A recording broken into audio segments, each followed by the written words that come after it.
Han Sung-hyun has been locked in his room for 6 months. He tried to leave, but he just didn't have the courage. The reason for this goes deeper than his weak legs. He tried hard, but it was useless. The culprits are those damned awakened people. Nobody knows the exact reason, but some people awaken abilities. When that happens, exactly 24 hours later, they are teleported to another world. To this day, few people have returned alive. You have to survive a year there to come back, and it seems time there passes 10 times slower than on Earth. Because of this, some cursed people use their remaining 24 hours to commit crimes with their powers. Since they know they're going to another world and will probably die anyway, one of these people did just that, and Han Sung-hyun's parents died in the process. His legs also died that day. Now, 6 months later, the system appeared for him too. The blue window stated that his awakened ability is called Avatar, and that in 24 hours, he would be teleported. Han Sung-hyun panicked. He couldn't walk, so he would definitely die in that other world. How could he survive 10 years there? He didn't want to, but he put on suitable clothes. Damn it, he couldn't go. Then, an idea popped into his mind. Was his ability actually any good? He tried his best and activated the avatar, making a clone appear right in front of him. It was confusing because his mind was split between himself and the clone. Seeing two perspectives at the same time made him dizzy, and the timer marking 5 minutes left him terrified. However, he looked at the clone and had a devilish idea. Isn't that guy him? What if he sent a copy to the other world? Without thinking about whether it was right or wrong, Han Sung-hyun pushed the clone into the portal, and to his surprise it worked. The clone was teleported. When the copy was in the other world, he shared senses with it. Damn, this was confusing. He couldn't control himself and his head hurt. It was like seeing two things at once. Terrified by the sensation, he decided to dismiss the clone, and suddenly the feeling stopped. He rushed to the bathroom and threw up everything. He had escaped that world, which was great, so he summoned the avatar again. It appeared, and Han Sung-hyun noticed that he was actually quite handsome. But what could he do with this useless ability? He couldn't control two bodies. Then, a notification left him stunned. The system said he completed the mission of returning to Earth alone, without using the karma shop. A new achievement was unlocked, and now he could use the dimensional portal to travel to the other world once a day. Now he had almost 2 million karma. This karma is paid according to your impact in the other world, whether good or evil. If he became famous for being a hero, he'd earn karma. If he became a big powerful villain, he'd earn it too. He wondered if the way he won was against the rules. The clone died, and when he remade it on Earth, the system understood that he had won and returned. But he didn't care. It wasn't like he did it on purpose. Han Sung-hyun decided to try the karma shop. The improvement skill seemed like a good choice and cost only 10,000 points. He was rich. The status he received was recovery. When he activated it, he felt something react in the lower part of his body. It was lower than he expected. It was his useless legs. They started to hurt, tingle, and regenerate. The reason for his reclusive life was being healed. They weren't just cured, they became strong. With the excitement, he couldn't resist. There had to be more good stuff in the shop. He decided to evolve the avatar ability. He noticed that now the clone was much more buff. And the best part, now his consciousness was divided into two distinct parts. It was literally a clone he could give orders to. Another good thing was that he didn't feel the copy's pain. I need a cleaner. Clone, you have a job, he thought. Something even more incredible happened. Now he could make 2 clones. He needed to name these guys. He couldn't just call them clones. Since he was bad with names and liked ketchup, he decided the first clone would be called Hans and clone number 2 would be called Heinz. Now they had to work. One would go to the other world to explore, and the other would clean the house and train. As for Han Sung-hyun, he would do the most important job. He would use the clone's body to go outside and overcome his trauma. When Heinz stepped out and saw the sunlight, Han Sung-hyun felt no anxiety or fear. This must be the passive effect of the avatar, the mind core skill. Each of the bodies has its own abilities. Now, it was time to see what Hans was going through in the other world. A wild animal caught his scent and decided he would make a great meal. The panther attacked quickly, and he only had his small sword to fight. Han Sung-hyun isn't good at combat, but it's much better to fight without the fear of risking his own body. With a lot of effort, Hans managed to defeat the panther. When he recovered his energy, he noticed there was a village near his location. A bald guy said his name was Malcolm and that he was the village chief. He stated that all travelers were welcome. He also said the young man must be strong to travel alone, and if he wanted, he could sleep in the village to continue his journey during the day. While they walked, the old man asked questions and discovered he was a person from another world. When Hans got to the room given to him, he felt happy to talk to someone after being stuck at home for 6 months. However, while he slept peacefully, an unknown person broke into the room. Back at the real protagonist's house, Han Sung-hyun was celebrating his new life. He was eating while Heinz trained to the limit in the room next door. When Han Sung-hyun tried to access Hans's controls in the other world, he realized his avatar was dead. But how was that possible? He was in a peaceful place. All the avatar's characteristics were sent to him, and from the memories received, it must have been that old man. He wasn't as nice as he seemed. Something abnormal happened. When Han Sung-hyun tried to connect with his dead avatar, he succeeded. Back in the other world, old Malcolm and another person were lamenting that this adventurer was just average. He had passed through the forest at night by pure luck. The level he reached was, at most, an elite skeleton. When Han Sung-hyun connected, he discovered that old Malcolm had killed Hans and turned him into an undead. Now, his avatar is a skeleton and possesses abilities of that class. Looking around, he realized this had happened to several people. They must all be tricked adventurers. A person entered the room. It was one of the guys who were at the tavern the day before. The man stared at the skeleton. Maybe he noticed something, but he just ordered the skeleton to go to the right place, along with the others. A strange force made Hans's body obey the order. He knew he could resist, but doing so now would reveal his identity. This clone has the mana affinity ability, so he could feel and understand the force controlling his body. Hans feels he can control this power. After a week of Hans being infiltrated and training, he finally mastered the Dark Mage's magic. He controlled one of the undead. It wasn't perfect at first. For now, Hans can only move one undead at a time. When he noticed the usual rat was nearby, he finally managed to capture the animal. He had been trying to catch the creature for a week. He killed the rat and turned it into a zombie. Now, with this, he can leave the room and explore the surrounding area. The little one begins its work sniffing around. Then it goes to that subordinate who is opening a door. It is locked with a padlock, so Hans, in the body of the mouse, thinks of following him. As soon as the door is opened, an absurd power emanates from there. Then the mouse decides to enter, but as it walks, it feels that it is getting more dangerous. Later, the complaining young man talks to another member. He grumbles to his friend that he feels his energy being drained. He also complains about the watch duty that is getting on his nerves.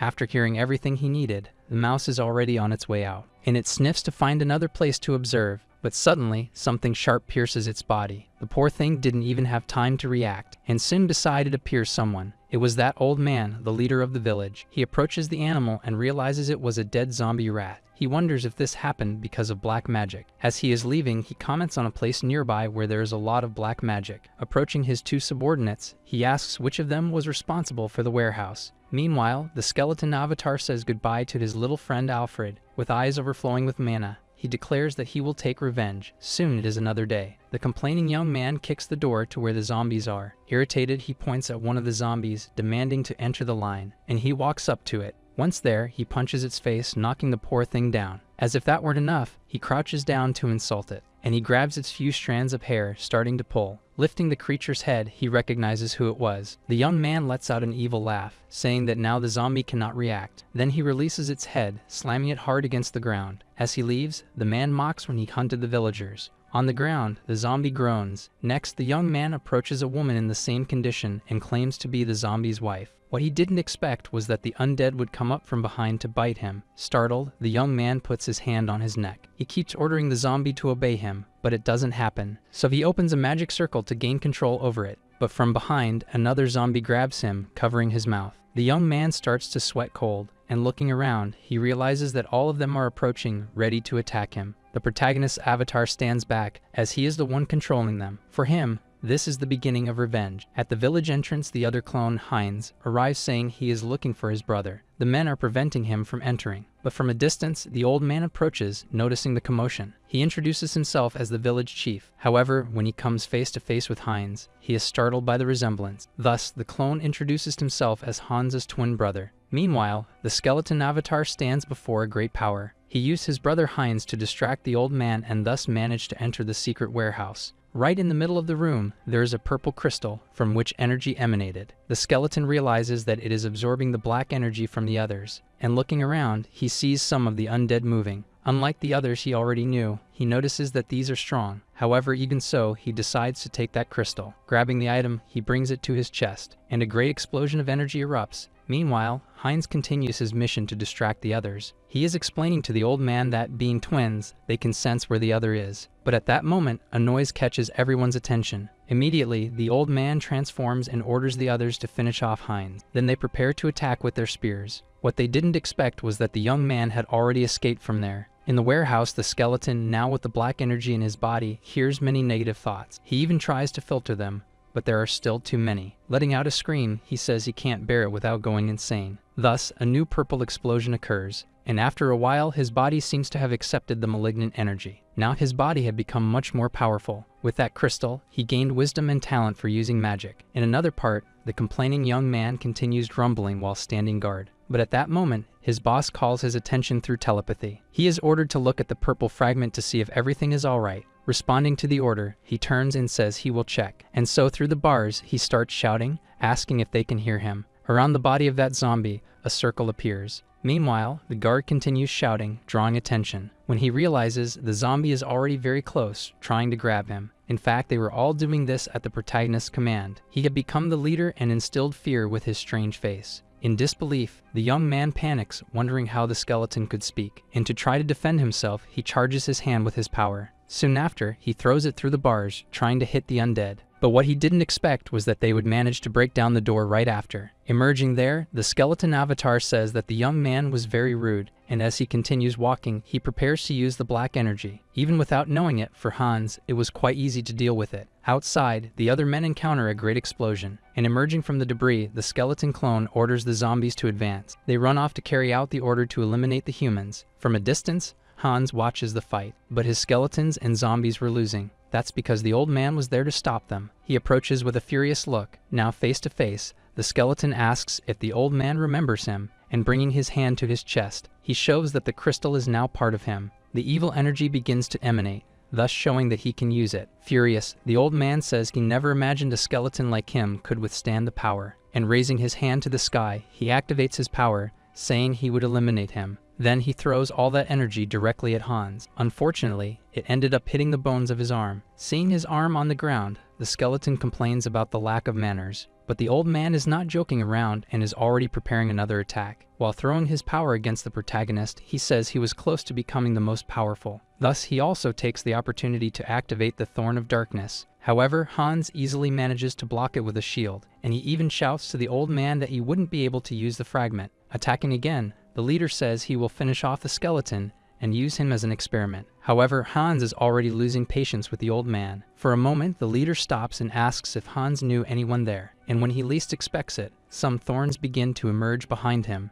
Acting quickly, he manages to activate his shield, and he is even impressed as the skeleton was already able to use a high level of magic. Stretching out his hand, he says he won't waste any more time and activates the Pact of Destruction. Meanwhile, in the village, the other henchmen continue to fight, and one of them notices that his friend is acting strange. All the servants present were having their souls drained. The old man was managing to do this to summon a crown. Soon after, he places it on his head and calls it the Crown of the Broken. Hans realizes that he has increased his power using the souls of his subordinates. Without further delay, the leader begins to charge his final power. His eyes change color, turning black. But before he could really attack, he is hit in the chest. As Hans was already out of patience, he wanted to end this quickly. And approaching with his terrifying face, he says that thanks to the old man, he learned dark magic. At this point, the old man had already come to terms that this would be his end, and soon after, he falls to the ground. Looking at the sky, he tells his deceased little mouse that he avenged him, and he finishes by saying to rest in peace. Changing scenes to a religious castle. A cleric is praying before a statue. Her expression is one of desperation. Then she goes to the bishop's room to call for him. The priest appears and asks if she has finished praying. In a panic, the woman asks him to contact the other members. She tells the priest that she felt the presence of the immortal king. Without delay, the bishop runs off to warn the others. This makes the cleric remember the chaos that this immortal has already caused, and looking at the sky, she promises that she won't let this happen again. Looking at the battlefield, the destruction seemed enormous. Almost all the undead were destroyed. With a confident smile, the avatar thought that the best part of being a necromancer was being able to use the bodies to replenish his troops. Before anything else, he needed to take care of his broken arm. As he stared at the body of an old subordinate, an idea came to his mind. Without thinking twice, he ripped the arm off the fallen skeleton. Soon after, he activated his super recovery ability to connect the new limb to the body. When he realized that the recovery was perfect, he decided it was time to rebuild the army. He then tried to use his power on the body of one of the skeletons to make it his subordinate. Evil wisdom guided him as he channeled the magic into the body. Using the power of the fragment of the immortal king in his chest, he continued the spell. The evil energy flowed intensely to contaminate the remaining magic in the skeleton. To his surprise, the body exploded into several pieces. Confused, Hans realized that the resurrection attempt had failed. He then turned to the bodies of weaker zombies and skeletons. After a few attempts, he finally understood how to reanimate the dead. Looking at the old man's body, Hans planned what he would do next. To extract information, he tried to turn him into an undead. During the process, something unexpected happened. Surprised, he realized that the old man's body had no soul. In the man's chest, he found a magical extraction circle. Even without a soul, he decided that he could still use the body in his plans. He then created an elite undead with consciousness and fighting power. He channeled his evil energy to contaminate the magic of the body. With the remaining thoughts, he planted a new ego in the corpse. His eyes shone with power as he completed the spell. Reborn, a dark mage rose, awaiting orders. Hans named the new servant Malcolm and demanded obedience. With a punch, he tested his loyalty, and Malcolm simply agreed. The protagonist decided he would torment the servant for his crimes. Called by his master, Malcolm responded with total enthusiasm. Suddenly, Hans noticed Malcolm's staff and found it very cool. He took the item for himself. He was now the new master of an army of bones. In the midst of the horde, he noticed that the zombie from before was there. He remembered that this zombie had helped in the revenge against that enemy of the village. To thank him for the help, he placed his hand on its head. Seeing the village in flames, he wished that the zombie could rest with his family. Returning to the land, Han was home, satisfied after a good meal. Curious, he took out his phone to check the price of gold. He remembered that the witch's village was full of treasures. Excited to see the spoils, he decided to summon Hans. In a flash, the skeletal avatar appeared right in front of him. Hans's evil energy oppressed Han, who was paralyzed with fear. In a panic, the young man shouted to cancel the summoning immediately. Gasping on the ground, he could hardly believe he had almost died right there. Not knowing what to do, he opened the karma shop to strengthen his ability. In the karma shop, Han realized he had more points than he expected. The system warned that his mental strength had exceeded the limit. With that, he gained the Serenity skill against mental attacks. Later, he stored several gold bars in bags. Next to Hans, he noticed that the new skill protected him from the evil aura. Happy, he found it curious how he always managed to get the skills he needed. And so he was excited to go sell the gold. The bags were full of coins and valuable jewels. At the gold buyer, everyone was shocked by the young man's fortune. Satisfied, he said goodbye to the store employees. To be cautious, he had hidden Hans in his shadow with magic. He even put a mask on the avatar but felt embarrassed by the choice. Thinking he had worried for nothing, he walked calmly down the street. Suddenly, a huge creature appeared, causing a great explosion. The monster and his accomplice shouted that they had hit the jackpot. Surprised by so much gold, the werewolf grabbed the bags to flee. His partner urged him on, and the two began to run away. On the way, Han appeared, shouting for someone to call the police. These villains were awakened ones who used their powers for crime. The protagonist remembered that there were guardians to protect civilians. The scene made him recall the explosion that marked his life forever. With a punch, the werewolf threw him to the ground violently. Fallen, Han thought that the guardians would soon track down the criminals. Trembling with fear, he felt powerless for not being able to do anything. The villains fled, certain they had time before help arrived. Worried, they searched for their partner, who should have been there. They found her lying on the ground, and the werewolf shouted her name. Desperate, he asked what had happened, and she pointed to the shadows. From there, Hans emerged, and the villain realized he was not a guardian. Although Han could do nothing, something changed. Shadowy hands emerged from the ground, catching the villains by surprise. Unlike Han, Hans could fight. A group was rushing, following the orders of a man. One of them was the leader of the guards,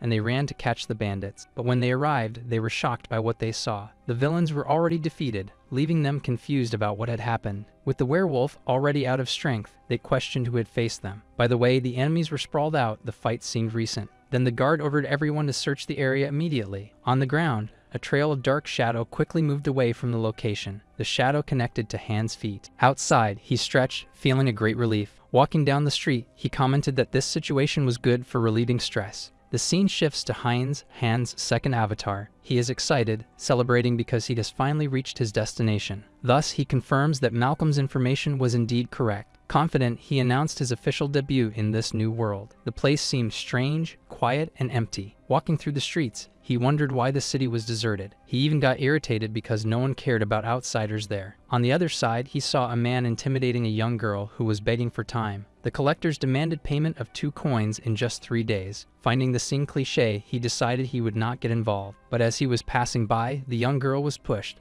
bumping into him. Startled, she apologized repeatedly, and Heinz interrupted her. Realizing he needed a guide, he asked if she knew the city well. Confused by the question, the young woman asks who he was. With a smile, he showed 2 coins and introduced himself as her future boss. Shocked, the girl accepted the coins to pay her debt. Already at night, the girl pointed to a large house, saying it was a good lodging. With a smile, the young woman named Diana asked if he liked the place. After learning about the debt, Heinz paid the girl and arranged a meeting for the next day. Lying down, he reflected that even though he had been deceived, he was doing a good deed. The bed was too uncomfortable to sleep. Hearing sneezing sounds, he went to the window to check. When he did this, he noticed that Diana was outside. She was happy to see him and greeted him. At breakfast, he asked her not to wait for him so early the next day. The girl agreed and called him a strange name, leaving Heinz irritated. Soon after, she pointed to the bread on his plate, asking if he was going to eat it. Our hero gave her the food, making the girl happy. The town they were in was Azanthu, a small village in the kingdom of Telia.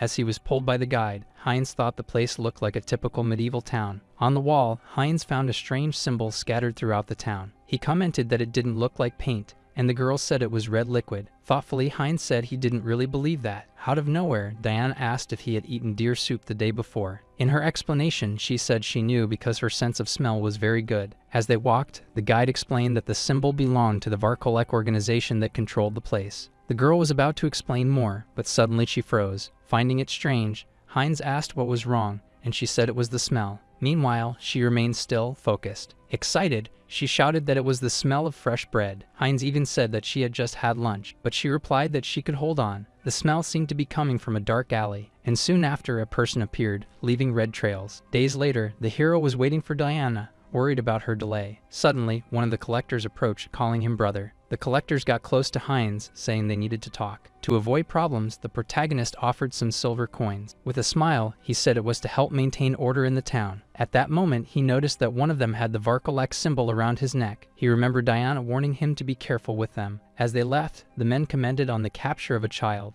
In shock, Heinz thought it could be Diana. Without hesitation, our hero drew their attention. He was already ready to fight if necessary, so he told them he was curious about something. But at that moment, Diana appeared calling for him. Curious, the collectors asked what he wanted to know. Nervous, Heinz made up that he wanted to know if the money was enough, and then he handed over the pouch with the rest, saying they could take everything. To disguise, he shouted at Diana for being late for the meeting. With a face full of anguish, Diana told him that her younger brother had disappeared. She even cried, saying he was getting better thanks to the food, but had now vanished. The protagonist remembered the collector's conversation and realized that the child was her brother. When Heinz told her about the conversation he overheard, the girl panicked. The avatar tried to calm her down, saying he would pay the ransom if necessary. Desperate, she said that what they really wanted was the fluid of life and not money. Confused, the hero asked why they would want that. The truth was revealed. The town was a food stock for vampires. Elsewhere, a powerful vampire noticed the strong smell of dark mana. He lamented not having taken the fragment of the immortal king earlier. Smiling, he said he knew where they were going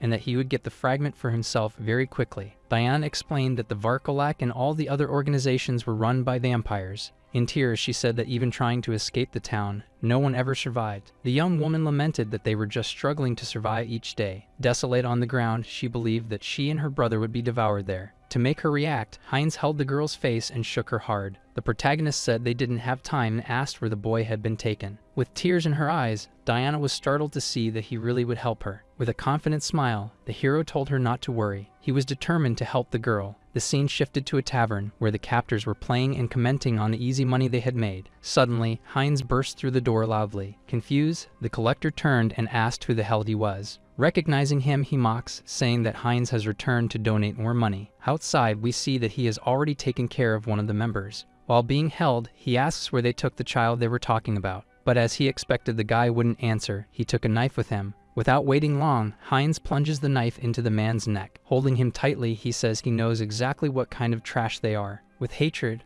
our hero shouts that they are just trash. After taking down the first one, he warns that there are still two left. The other collector advances, irritated that Heinz is causing trouble. Confident, the protagonist prepares, recalling his skills. The other thugs from the tavern join the fight and attack him. One of them tries to hit Heinz from behind, but something goes wrong. The man is shocked to see that the blade cannot pierce him. With a punch, the protagonist takes down the second thug. Mocking, he reveals that he is wearing a stab-proof vest. The last collector advances with an axe, ready to attack. To the man's surprise, a magical barrier blocks the blow. Shocked, the man is hit by Heinz, who finishes off the third thug. The protagonist feels relieved to have brought several magical tools. Looking at the bodies, he comments that it was too easy. Suddenly, more thugs appear, drawn by the noise of the fight. Surrounded, the hero laments that his big mouth has gotten him into trouble. The fight continues, with Heinz counting each enemy he takes down. Breathless, he stands among the defeated, surprised by so many men. Wounded in the shoulder, he admits that he lost count in the chaos. His recovery ability kicks in, healing the wound instantly. With his foot on one of the thugs' faces, he demands to know where the captured boy is.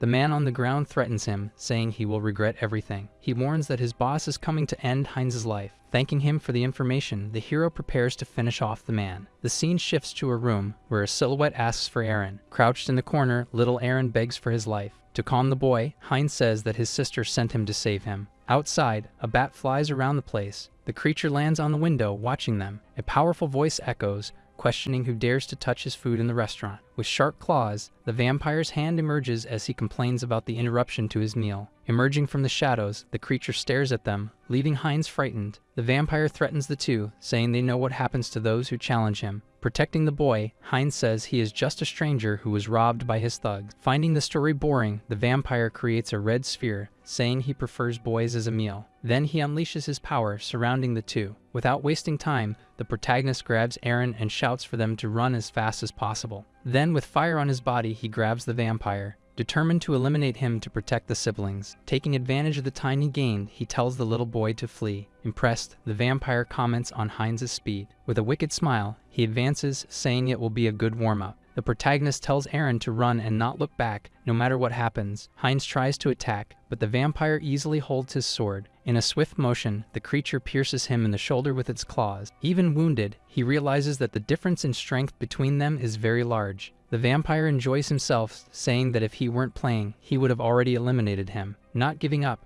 our hero tries a punch, but it is easily stopped. The vampire mocks, saying he will have to scrape his bones before eating him. Holding him high with his claws, the vampire declares the end of the resistance, and then prepares to bite, saying he will pay the price. With a magical item in his mouth, Heinz decides that if there is a difference in strength, they would end their lives together. An explosion of fire envelops the protagonist's body. The creature is startled to see that Heinz had a hidden fire magic tool. The protagonist reveals that he got the idea when he saw the alcohol spilled on the floor during the explosion. With a magical tool in hand, Heinz believed he could turn the tide. The vampire calls him crazy, warning that he would also burn to the end. With his arm on fire, the protagonist pushes him, shouting for him to disappear. Mocking, the vampire calls him a fragile piece of meat, and in anger, Heinz headbutts the enemy. He comments that his body will have no problems as he is resilient and recovers well. With his hair on fire, he screams that he is a very resilient delicacy. Desperate with the fire spreading, the vampire screams for him to stop. But with a single explosion, everything ends. The fire consumes everything, and Heinz, thrown to the ground, is impressed. With a smile on his face, he is surprised to still be alive, joking that being too strong is a problem. And there he reflects on everything that has happened. The mission to help the unhappy girl seemed to have been a success. Meanwhile, Diana and Aaron, now reunited, are desperate about the fire. The system warns that the avatar has lost its life and will need 7 days to return.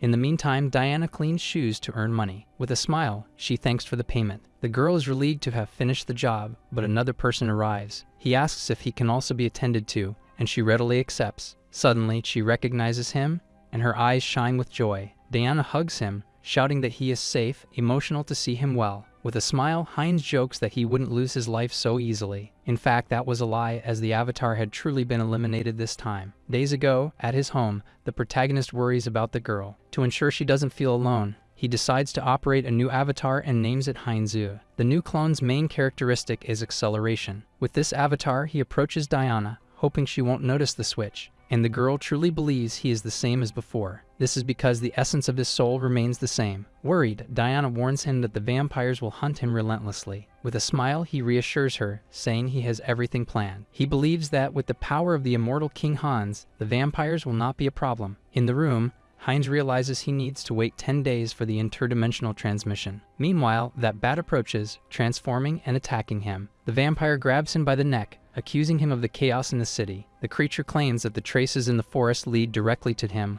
leaving Heinz terrified. The vampire wonders how an outsider is in the territory of one of his vampires who lost their life. With no strength to react, Heinz realizes he is facing another powerful monster. The vampire is intrigued as he does not sense any dark magic aura or smell of his relative. Held captive, Heinz tries to pretend to be confused, saying he was sleeping and knows nothing. With a wicked smile, the creature doubts his words and prepares to act. Thus, it bites his neck. After tasting the liquid, it steps back while Heinz feels pain. The avatar is being transformed, and even the system warns of the alteration. Now transformed, he gains a new lineage ability, while the vampire repeats the question. Using his authority, the vampire pressures him about the challenge oath, while his healing ability evolves. Feeling the red liquid forcing him to obey, Heinz bows and responds to Lord Wurak that he is just a traveler. However, with a smile, he thinks he can simply ignore that instinct. His mind core ability acts as a filter, blocking the submission instinct. Suspicious, the vampire turns, telling Heinz to follow him, as they have something to do. With the plan in action, the protagonist decides to accompany him to gather more information. The scene shifts to the Varkoslak clan headquarters. Inside, other vampires greet Lord Wurak, while Heinz follows closely. Other vampires comment on Heinz, questioning why Lord Wurak accepted someone so inferior. Suddenly, a female vampire hugs him, excited to see a new inferior after so long. The vampire, named Rosalika, asks his name. Uncomfortable, Heinz introduces himself, and she tries to cheer him up by offering a drink. To avoid raising suspicions, he accepts the cup of liquid she offers. Upon drinking, he feels an overwhelming thirst for red liquid, even with his filtering ability. Determined not to give in, he blocks the taste and smell, drinking it all at once. After finishing, he praises the drink, leaving Rosalika enchanted. She jokes with him, and to change the subject, Heinz asks what an inferior means. Surprised, the vampire realizes he does not know the classes of vampires. Rosalika explains the hierarchy, from inferiors to clan leaders and saints. The progenitor, to whom everyone must obey, is seen as a figure of faith for the vampires. At the top of the stairs, Lord Wurak calls everyone's attention for an important announcement. With everyone gathered, he gets straight to the point, announcing that the fragments of the immortal king have disappeared. While the subordinates are surprised, the leader explains that it vanished near the city. Confused, Heinz asks about these fragments of the immortal king. Rosalika explains that dark wizards cultivated the fragments in a village. After being ordered to investigate, Rosalika and Heinz walk through the city. Under a parasol, he feels weak in the daylight. Rosalika complains that bringing their fragments here was useless. Surprised, Heinz asks if they also have fragments stored. She confirms, saying that the plan was to merge them. Seeing a chance, he believes that only one vampire keeps the fragment. Grabbing Rosalika, he asks where the fragments are hidden. With a laugh, she mocks him, saying that someone like her wouldn't know. Later, while talking to Diana, she says that she might know the location. He is surprised, but the girl confirms that she really knows where the fragments are. That night, they stop to eat, and Heinz questions the girl if what she said was true. The girl confirms, but says she is not absolutely sure. She recounts that a year ago, she worked cleaning a tomb. Every Friday, members of the Varkolak visited the stone chamber. Inside the place, she always felt a terrible and malevolent smell. Intrigued, he says it's worth investigating this lead. Thanking her for the information, he asks the two to stay hidden. But before, Diana holds his hand and comments that his smell is different. With a smile, he says that her nose cannot be fooled and shows his teeth. Shocked, the girl realizes that he has transformed into a vampire. Worried, she holds his hand, offering help. With courage, she says that he can drink a little of her red liquid. She warns him not to overdo it, leaving the protagonist speechless. Irritated by her boldness, he flicks her forehead. Heinz asks her to stop talking and just tell him the location. In a cemetery, a scream is heard. Inside a chamber, a wounded man is threatened by a vampire. This was Tyapol, and he challenges the young man to strike him with the sword to gain his freedom. Even weak, the man struggles to lift the sword and fight. With a scream of fury, he charges to attack the vampire. The creature easily stops the blow, finding the attack vulgar. Using his power, the vampire binds him with tentacles of red fluid. The man becomes completely immobilized, with no chance of escape. The tentacles pierce his body, sucking all the liquid that was in him. Bored, Tyapol complains that the fight was very dull and uninteresting. He orders his servant to clean up the mess and bring a new sacrifice. The servant obeys his master's orders and begins to remove the lifeless body. While dragging the body, he feels something strange and asks who is there. From the shadows, a group of skeletons emerges and attacks the servant. Surprised, Tyapol wonders how those filthy corpses got in. Thus, he orders his servants to attack the skeletons. From the ground, a blue flame rises and more skeletons appear. Suddenly, sharp crystals strike the vampire and his servants. Trapped, he questions whether the enemy is a necromancer of the challenge oath. Tyapol demands to know how the invader discovered that secret place. From the shadows, Hans appears holding a sphere of blue energy. Seeing that he won't get answers, the vampire decides not to waste any more time. With red eyes, he threatens to leave only Hans's head. In an instant, Tyapol shatters the skeletons with his speed. But none of this shakes the skeleton Hans. From his own body, the avatar creates sharp bone spikes. The hero challenges the vampire to try to fulfill his threat of leaving only his head. Thus, those spikes head towards the enemy. Outside, another vampire arrives while skeletons attack the servants. Tyapol notices his companion and asks for help to defeat the skeleton. However, as he walks, something attacks him. He realizes that his own companion Heinz has bitten him. The vampire calls him a fool, not understanding the sudden betrayal. A dark energy begins to emanate from the protagonist's hand. Recognizing the dark magic, he suspects an alliance with the Demilic. Horrified, he cannot believe that the two could be together. He screams that drinking the red liquid of his kind is a terrible sin. With all his sullied liquid, the vampire falls to the ground. Heinz says that mental corruption does not work on him. By drinking the red liquid, he gains the ability of fluid magic. He could break the barrier, but there isn't enough time for that. With no other option, he decides that he will crush it. With a powerful attack, the sarcophagus shatters in an explosion. Looking inside, the two avatars find what they were looking for. There was the second fragment of the immortal king, pulsating with power. Hans prepares to absorb the power of the second fragment. A wave of negative thoughts hits him with full force. Even with his mental filter, the energy of the fragment is too much. To resist, the protagonist focuses all the power of his clones on Hans. Wirak arrives and wonders if it is already too late to intervene. Seeing a figure in the sky, he orders his men to attack. Hans is hit directly but continues holding the energy. With a counterattack, he launches a blast of power at the vampires. Wirak observes the scene, shocked by the imposing form of the skeleton. The system alerts that his regeneration has evolved into immortality. With the new power, Hans evolves from Demilic to Arch-Lich. Nearby, a knight sees the purple smoke and finds the occurrence strange. His servant recognizes the location as the city of Azanthu. Upon touching the ashes, he decides to return and report the phenomenon. He realizes that this is not ordinary ash, but something more sinister. Amidst the destruction, Wirak recognizes a sign of the immortal king. Impressed, he notes that the enemy's power has increased tenfold. With the fragment, Hans becomes an Arch-Lich and gains new abilities. He now possesses evil wisdom and forbidden knowledge. The avatar inherits all the secrets and knowledge of dark magic. Hans creates a purple smoke and disappears, leaving the vampires confused. Wirak wonders what the plan behind that trick is. Before they could retreat, a shadow attacks one of the vampires. Shocked, Wirak sees his servant being violently thrown away. Worried, he questions whether this is the power of the Arch-Lich. Suddenly, dark spikes pierce Lord Wirak's body. Wounded, he screams in pain as Hans says he is quite strong. The avatar calls him a bag of red liquid, leaving Wirak irritated. The vampire wonders how Hans endured the evil of the fragment. He reveals that he is not alone, and Heinz's shadow appears to bite him. Thus, the two avatars manage to eliminate the leader. The system alerts that his lineage has evolved to the pure class. Now stronger, he plans to devour other vampires to evolve. The remaining vampires flee, unsure of what to do after the defeat. They lament the loss, saying that the opponent was too strong. Pyrita feels the magic in the air, noticing the great power of the enemy. With the sun rising, they decide to retreat and call for reinforcements. Far away, one of the human henchmen flees desperately. Hidden, he curses the vampires for being easily defeated. Suddenly, Hans's shadow appears and grabs one of his arms. Hans stays in the city to deal with the rest of the Varkolak members. Meanwhile, Heinz has hired merchants to take the brothers out of the city. On the way, he prepares 2 steaks in a frying pan. The brothers are amazed to see the special steak ready. Happy, they thank him and say the food is delicious. He realizes that now, far from danger, they are much happier, and thus he confirms with Diana the address of her uncle in Lapelis. The girl feels insecure, but Heinz tells her not to worry. He thinks that if everything goes wrong, he can give them good money. With a smile, he realizes how much he has changed since arriving there.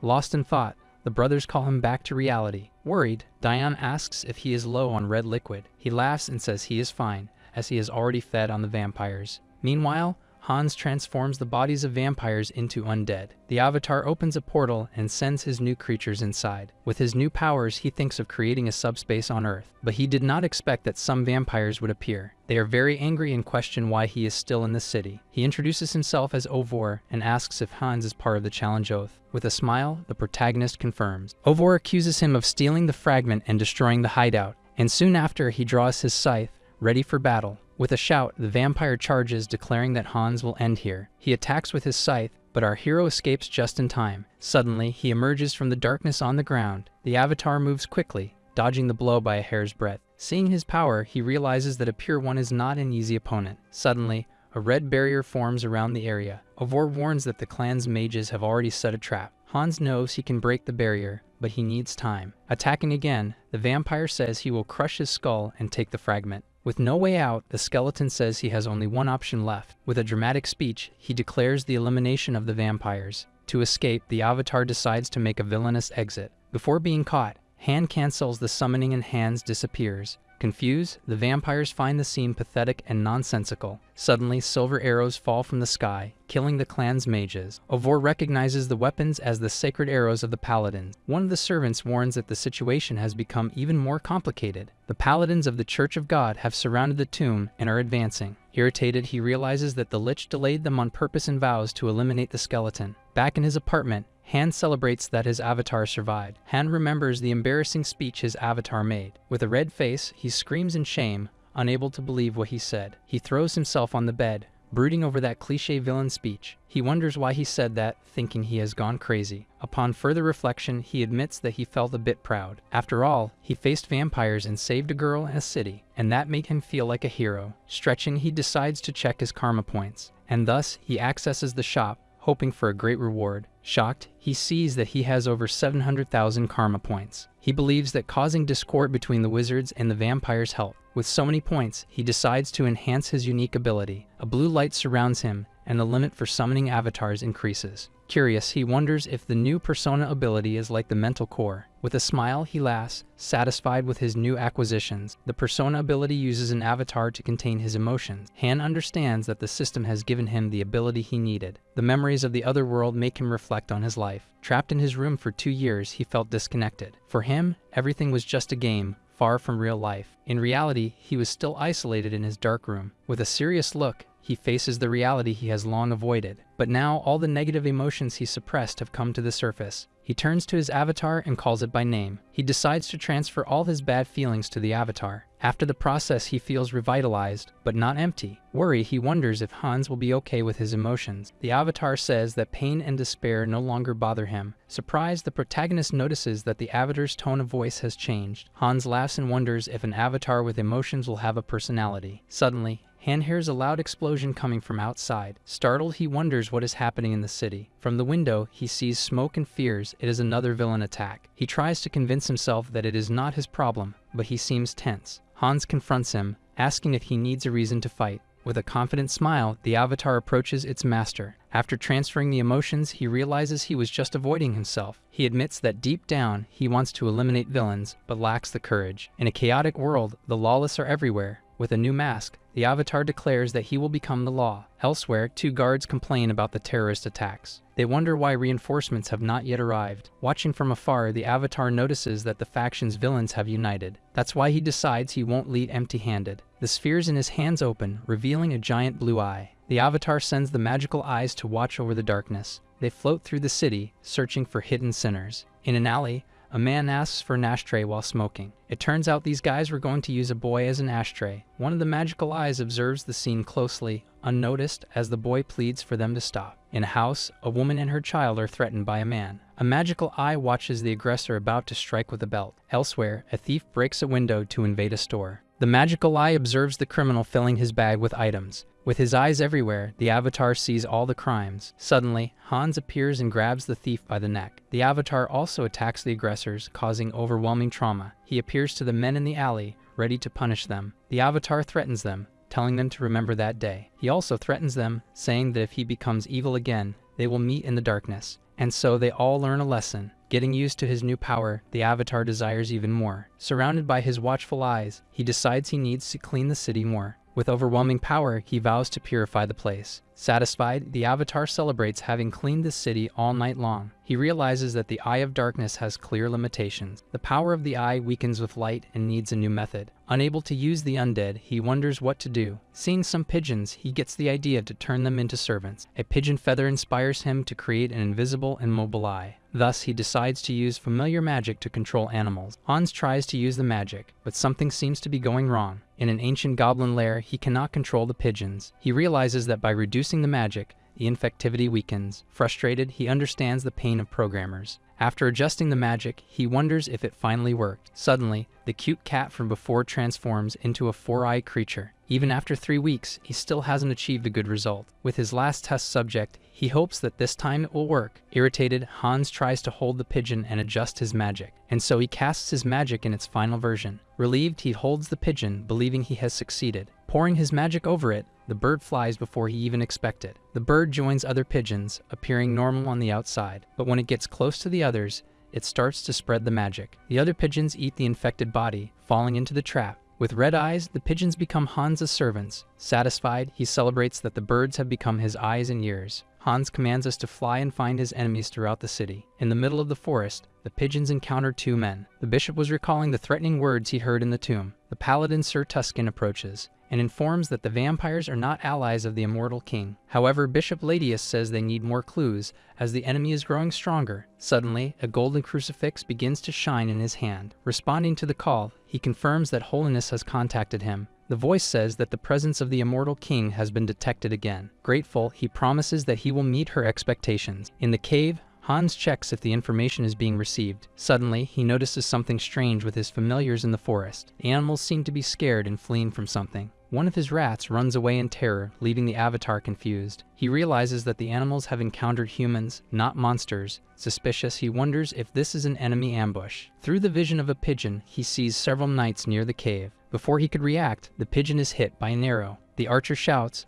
warning that Hans's tricks will not work. Sir Tuscan says that no evil can escape the divine gaze. With sword in hand, he orders the avatar to surrender and face judgment. Hans recognizes the emblem of the order he saw in Varkoslak. Knowing that divine power is a problem, he questions how they found him. Tuscan advances and attacks Hans with his sacred sword. The paladin did not ask him to speak. Irritated, he warns that he will not be deceived by words. Finding the knight stubborn, he thinks of a strategy. He decides to play around a bit and then try to escape the fight. Hans tries to use his magic, but the paladin blocks it. Tuscan says that such a clumsy trick will not fool him. The knight strikes him squarely with his sacred sword, and face to face, the skeleton asks if it is now a crime to punish the wicked. The paladin shouts that he has become like the villains by using forbidden power. Not understanding the logic, the avatar prepares for the next attack. He notices that, from the beginning, something has been interfering with his magic. With a punch, the paladin destroys Hans's mask in an explosion. Tuscan shouts for his men to prepare the sacred hymn. The choir members begin to sing with musical notes in the air. Hans feels his strength fading with the sacred music. He thinks of attacking but refuses to harm innocents. Suddenly, he sees the silhouette of the knight approaching. The paladin attacks and pierces Hans's chest with his sword. Seeing his chance, Tuscan shouts for his men to act. He orders everyone to restrain Hans, who curses in frustration. The choir members create chains of light to bind the avatar. Trapped, Hans laments having let his guard down for a moment. He is suspended in the air, totally paralyzed, unable to move or use magic. Seeing the choir, he understands that everything was done to stop him. Looking at the avatar, the paladin says they worked hard to capture him, and asks if he has given up resisting, but from the laughter he hears, Tuscan already imagines he has not. With a dark aura, Hans says there is no room for negotiation. Then he states that their paths diverge and challenges them to catch him. Tuscan refuses to let him escape and prepares an attack. A great burst of sacred light is fired in his direction. With a smile, he knows he will find his way out. Suddenly, Hans simply disappears into the air, canceling his summoning. Shocked, Tuscan cannot believe he escaped that prison. The scene shifts, and in his room, Han Seong-yin finds the situation boring. Lying on his bed, he realizes he now has many enemies. He has created problems with the Dark Faction Challenge Vow. He has also gotten into a big fight with the Varkoslak vampire clan. And to make matters worse, the powerful Great Divine Order is after him. Suddenly, the protagonist has a great revelation about everything.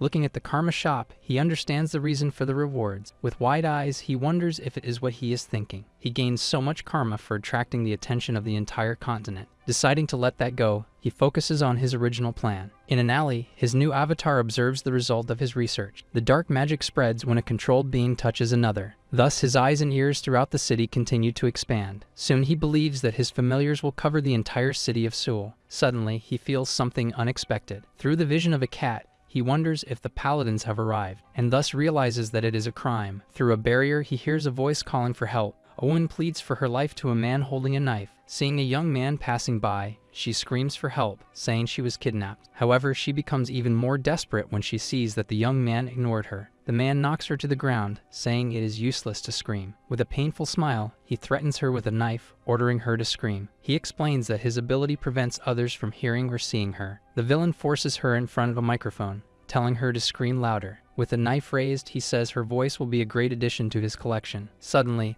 the studio wall explodes with a loud bang. Startled, the man sees Han's avatar there, commenting on his ability. The avatar states that his ability is sound suppression and invisibility. With a threatening look, he warns that the trick doesn't work on him. In a panic, the villain uses her as a hostage and asks how the avatar got in. The villain threatens that if the avatar gets closer, the woman will lose her life, but our hero saves her using his magic, and the enemy acknowledges the ability. Furious, he screams that he dares to steal his prey and that he will eliminate both. The criminal lunges to attack, but his knife hits nothing. Trapped by shadows, the avatar says he has done this before. He states that he will check the man's past. Using necromancy, the avatar sees the villain's cruel memories. Upon seeing the crimes, he concludes that the man is a serial criminal. The protagonist sentences him to destruction, and the villain screams in pain, saying that losing his life is too little. The avatar makes him suffer with his power. He decides to transform him into an undead to use on Earth. With a cruel method, all the red liquid from his body is drained. The transformation turns him into an intermediate undead, a chaste. The avatar sends him through a portal, saying he will be quite useful.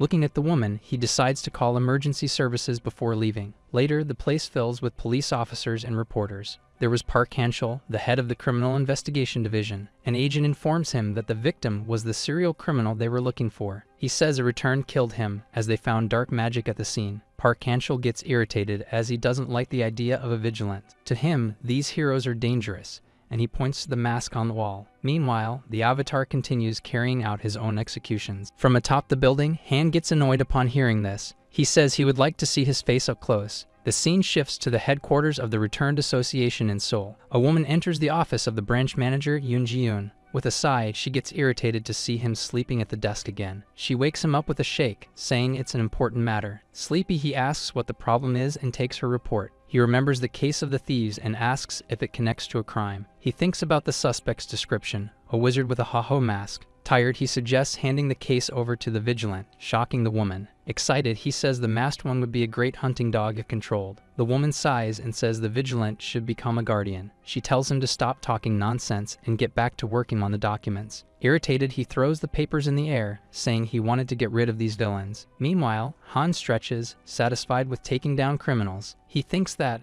unless they are criminals, he only scares them. Our hero decides he will investigate the villain organization causing chaos. With things settled in his world, Han decides to focus on the other. The scene shifts to the other world, where the children's uncle cries with emotion. Embracing his nephews, he says they have suffered a lot. Our hero feels relieved to see that the uncle seems to be a good person. He thinks he was ready to threaten him, but it wasn't necessary. The uncle thanks him for bringing the children, and Heinz says it was his duty. With tears in her eyes, Diana thanks him for everything. She hugs him tightly, thanking him while crying a lot. He comforts her, saying he will visit her and asks her to take care. The girl says she was afraid of his change, but now feels relieved. Surprised, he wonders if the change is because of the persona ability. The ability gave Hans negative emotions and an exhibitionist side. Meanwhile, Heinz, focused on lies, gained a calm and cold personality. Curious, Diana asks where he plans to go now. Looking at a church, he says he will go on a pilgrimage. Heinz arrives in Thalaria, the capital of the kingdom, with a single goal. The capital is the seat of the goddess's church and the largest temple there. In an alley, he makes sure no one is around. With a blue energy, he summons his fourth avatar. The new clone is named Heinrich and has the spirit of the warrior. He then says that a vampire cannot stay there and hands over a bag. In the temple, Heinrich approaches, called by a priest. He throws a bag full of gold onto the table, shocking a priest. The clerics are astonished, and he claims it is all his fortune. He wishes to dedicate everything to the goddess and become a sacred knight. Han reflects that his other avatars were creatures of darkness.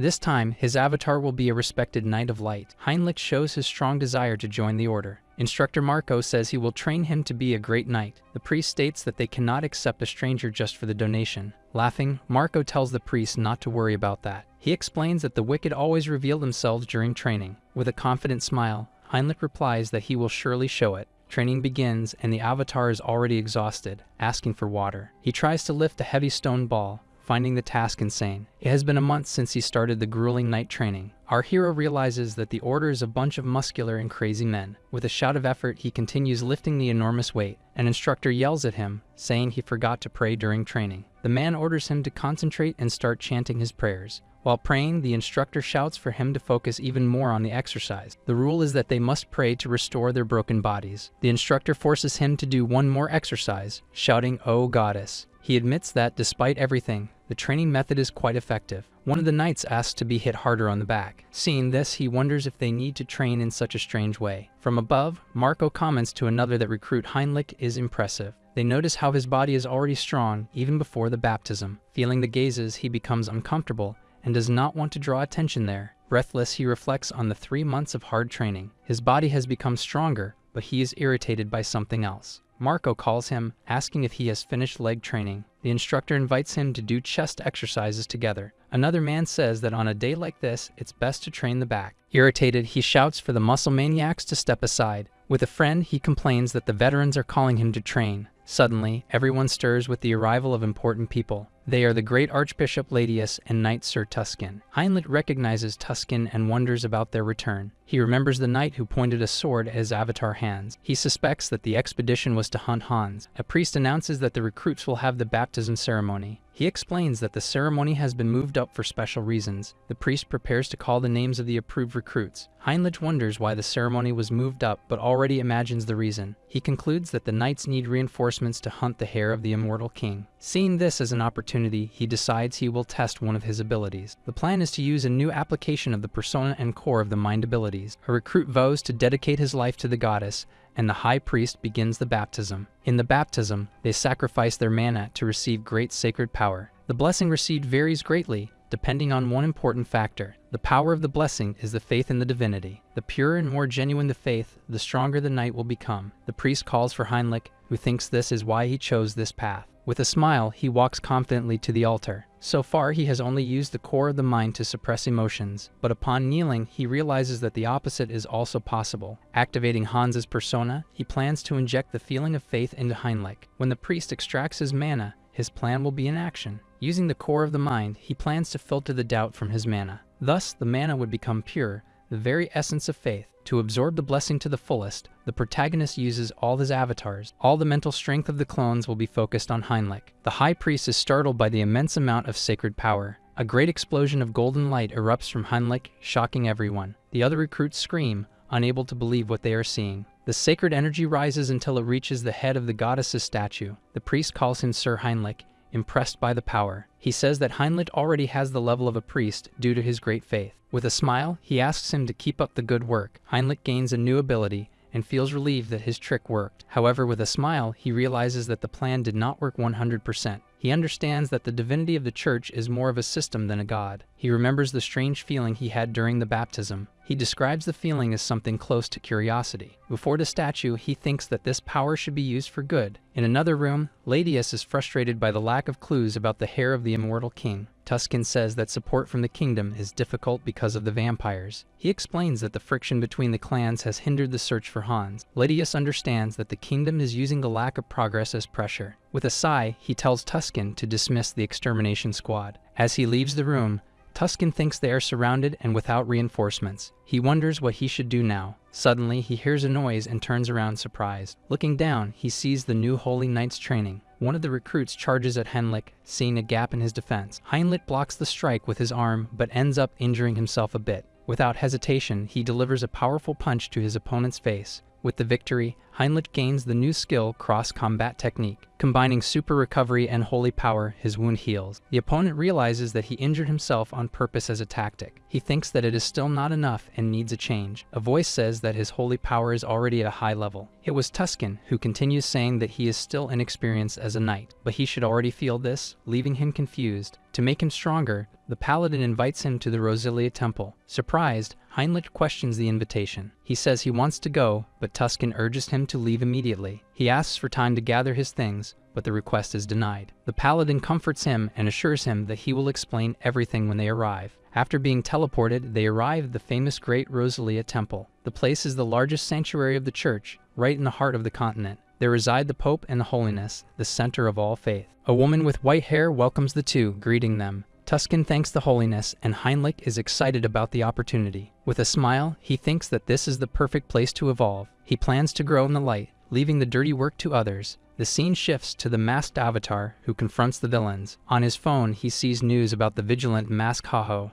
Unintentionally, he has become famous for his actions. Our hero thinks that despite everything, there was something strange about it. Whenever he was about to take down a criminal, they mentioned a society of divine retribution, so he decides that while he eliminates them, he will investigate. In the city center, Hais the vampire thinks about accumulating gains. He reflects that it would be a good idea for the masked one to negotiate items to attract who he wanted, so he goes to a game store to make the transactions safely. Upon entering, the owner welcomes him, and he quickly shows the bag with items. However, the man says he is not interested in anything he has there. Showing his gold coins, Hais says he thought they would accept them there. Those were actually badges from a group that was defeated by the masked one. And with a serious look, the avatar asks if the young man is not interested. In response, the man tells him to go to the back doors. Upon opening the door, he is welcomed again. The negotiator asks if he wants to sell something. Taking the bag, Hines wants to know if he can be paid in something other than money. Examining the badges, the man wants to know what exactly he wants in return. With a smile, he says he wants a winning lottery ticket. He believes that cash is useless if he cannot spend it. What he really wants are things that Han in his world can convert into money. The man talks about the commission and the protagonist asks the amount. Upon learning of the prize of 6,100 million, he asks for 2 more tickets. The man says that the amount paid is not enough, but he does not worry. Saying he has many assets, he invokes something with a blue light. Gold bars are thrown onto the counter, and the man is shocked. Grabbing the avatar's arm, he asks who he is, but Hais pulls his arm back and tells him to finish the negotiations quickly,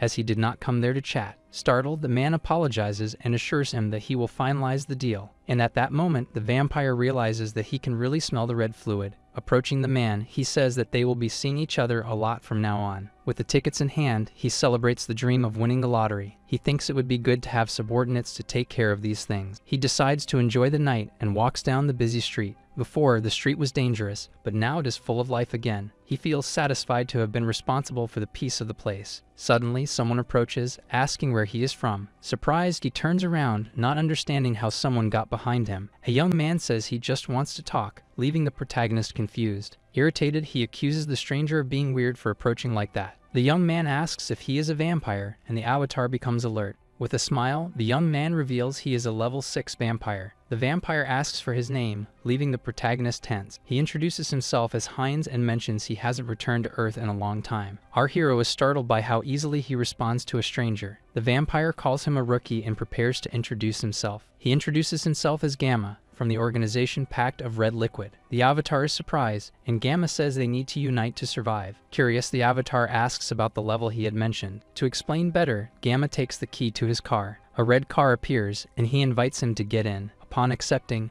a woman observes the scene and contacts headquarters via radio. She informs that the target is moving as planned. Gamma invites the avatar to enter a dark alley. He explains that a vampire's level is defined by the vampiric factor. The organization Pact of Red Liquid quantifies this power in levels. In front of a magic circle, he says they can measure the level there. Suspicious, the hero finds the whole situation quite dubious. He decides to enter, thinking he can cancel the summoning if needed. Inside the circle, he notices traces of black magic on a skull. Several different spells were mixed there, which intrigues him. Even after 20 years since the returners appeared, magical tools are still rare. Impressed, he thinks the organization is better than he imagined. Soon after, the vampire cuts Heinz's hand, and the liquid begins to flow. He forms 5 orbs, indicating that he is level 5. From the orbs, the man realizes he has good healing abilities. With a disappointed look, Gamma says he is only level 5, and with an evil look, he says that with this level, it won't be necessary to cut off limbs. Thus, the other hooded vampires begin the ritual. Hines realizes they had other plans for him. He understands that the ritual was too complex just to measure his level. Suddenly, a loud noise interrupts the ritual, startling Gamma. The woman following the two invades the place and attacks one of the hooded figures. With a look of fury, she arrests Gamma for kidnapping and for taking lives. Fallen on the ground, the protagonist finds the woman familiar. She says she didn't believe the tip that they were vampires.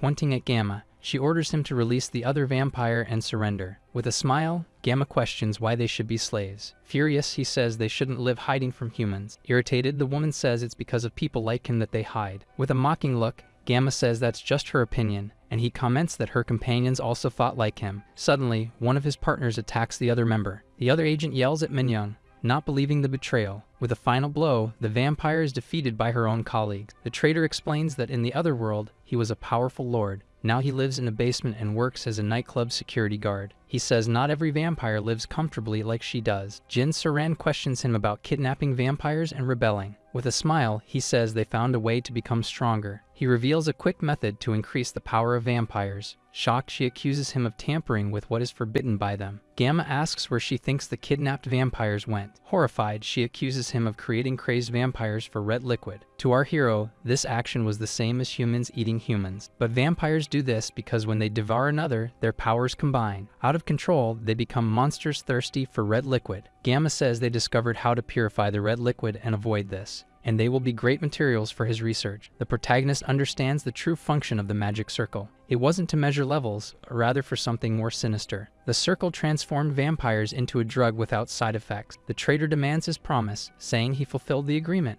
Gamma hands him a small red pill as promised. The man swallows the pill and begins to scream in pain from the transformation. Surprised, he sees his body change and his power increase rapidly. Wanting more, he grabs Jin Soran by the neck tightly. The traitor demands more of the drug, and Gamma tries to calm him down. He points to the hero, saying he is next in line. With a smile, he asks the vampire to wait a little longer, but Heinz orders him to stop this. He was watching everything and realized the effectiveness of what they were doing between dimensions. With an evil look, he prepares to devour everyone there, and soon below, a portal opens. Hans appears and says their security is pathetic. With his skeletons, Hans warns that no one will leave without permission. Startled, Gamma tells everyone to stay together to avoid being defeated. Bone spikes grow on the body of the transformed vampire. With a powerful punch, he easily destroys one of the skeletons. He charges at Hans, finding the transformation strange. The avatar realizes that the appearance of vampires changes between dimensions. Hans attacks with his staff, aiming at the transformed vampire. The vampire is hit squarely by the blow. Suddenly, Heinz appears,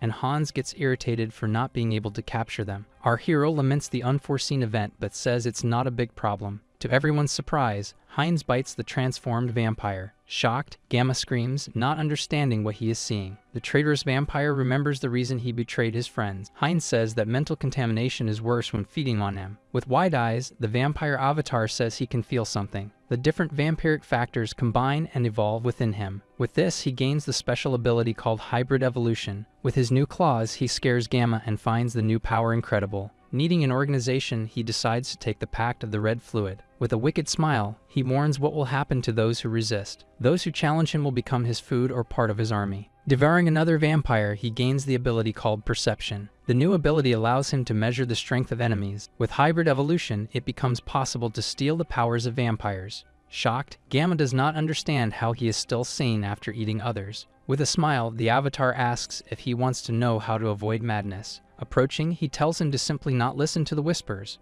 With a final blow, he devours Gamma and gains the skill Concealment. The new ability allows him to completely erase his presence. Soon after, the protagonist decides to read Gamma's mind. He sees images of the Society of Divine Retribution and someone named Beta. Our hero wonders if Beta is Gamma's superior. Confused, he does not understand the organization's plans with the ritual. The scene changes and the red car speeds through the city. Inside the car, Jin Saran is deep in thought. Upon waking, Jin Saran is confronted by the vampire avatar. Next to her is the protagonist driving, and soon after he grabs her by the neck, saying she has betrayed her kind. Apologizing for the sudden attack, she asks what happened, and he explains the situation. She thanks him for saving her and introduces herself as Jin Soran from Nocturnia. He finds her familiar and asks about the fight among the members of the pact. Jin Soran explains that the organization is divided into two factions. She recounts that she invaded the place to rescue a kidnapped member. The vampire celebrates that they escaped and discovered their plan. The protagonist thinks that the leaders of the other faction must be involved. She asks where he is from and if she can call him Appa. He explains that he just returned recently and only followed Gamma out of curiosity. The girl invites him to join her faction of the Red Fluid Pact. Excited about the chance to meet him, Heinz even accelerates more. Arriving at a house, she invites him to enter the place. Suddenly, a little girl calls for Soren Uni and surprises her. The little girl hugs Jin Soran, who asks if she is okay. The young woman introduces him to the girl, and the avatar greets her. She says she will show him his room,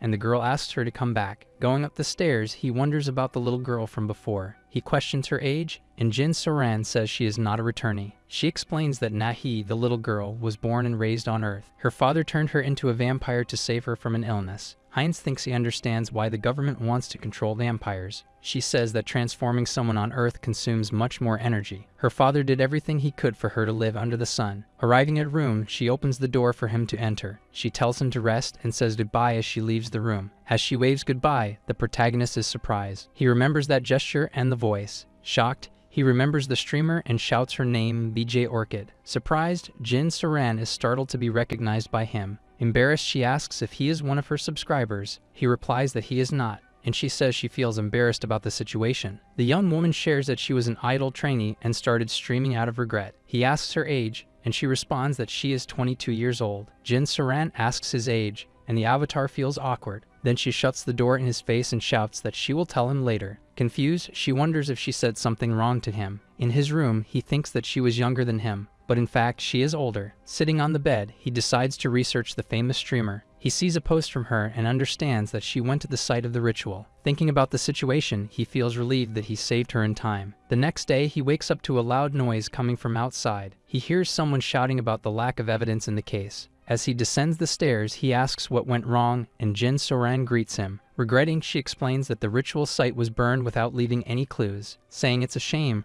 our hero takes the opportunity to ask for a favor. For his plan, he asks for the location of the other faction's base. Worried, she wonders if he didn't like the bags of red liquid. To calm her, he says he wants the map just to avoid enemies. In his mind, the plan is to evolve Heinz by feeding on other vampires. Handing over the phone with the map, she warns him to be careful. Despite the offer of a meal, he politely declines the invitation. Looking at the map on the phone, he comments on the nearby restaurants. With a wicked smile, he prepares to explore some of those places. Wiping his fingers, Heinz comments that the meal was delicious. Amidst bodies and destruction, he calls the place yet another great restaurant. With one last sigh, a vampire on the ground calls him a bastard. Filled with rage, the survivor threatens that his clan will hunt him down. Feigning surprise, the protagonist breaks a glass and asks how he knows him. Thanks to the concealment ability he stole, he left them blind. Approaching the frightened vampire, he says there have been no problems so far. Grabbing the man, the hero demands to know where his companions are. In the vampire's mind, a warning about a meeting of all members appears.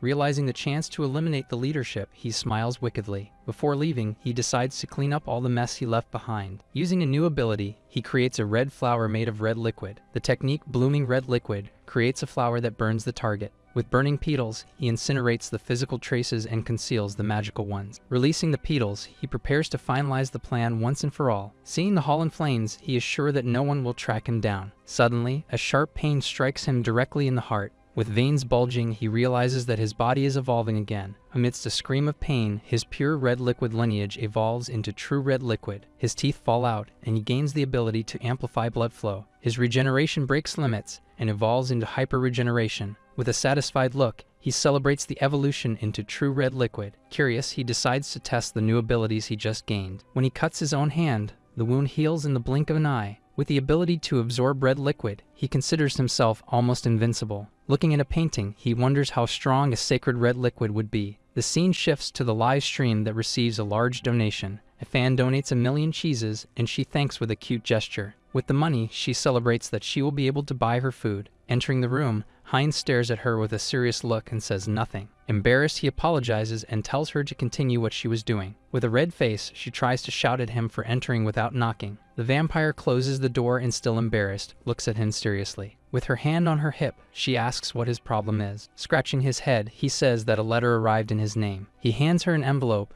and Jin Soren takes it, curious about the contents. Inside, she finds photos of the crimes of the other vampire faction. The vampire wonders who sent it, but suspects the masked Haho. She starts connecting the dots and suspects that Heinz is the vigilant. With a smile, he wonders if it's just a big coincidence. The scene shifts, and the two avatars observe the mansion of the other faction. Using perception, he analyzes the entire location. He detects a barrier of red liquid and sees the leaders on the first floor. With the plan in mind, he prepares Hans for the surprise attack. Together, they get ready to invade and take out everyone at once. With a kick, Heinz invades the mansion, shouting for the criminals to prepare. Upon entering, he is surprised to see the room completely empty. Suddenly, a mirror shatters, and a voice says it was trying to catch the vigilant. Several vampires appear, and the leader is surprised by an unknown vampire. Not intimidated, the protagonist advances to attack the group of enemies. The leader asks if Beta 1 or Beta Shin know who he is. One of them says he seems to be level 7, but that he doesn't know him. The other agrees, saying he must have come from an unknown place. Heinz remembers the hierarchy of the organization with Alpha, Beta, and Gamma.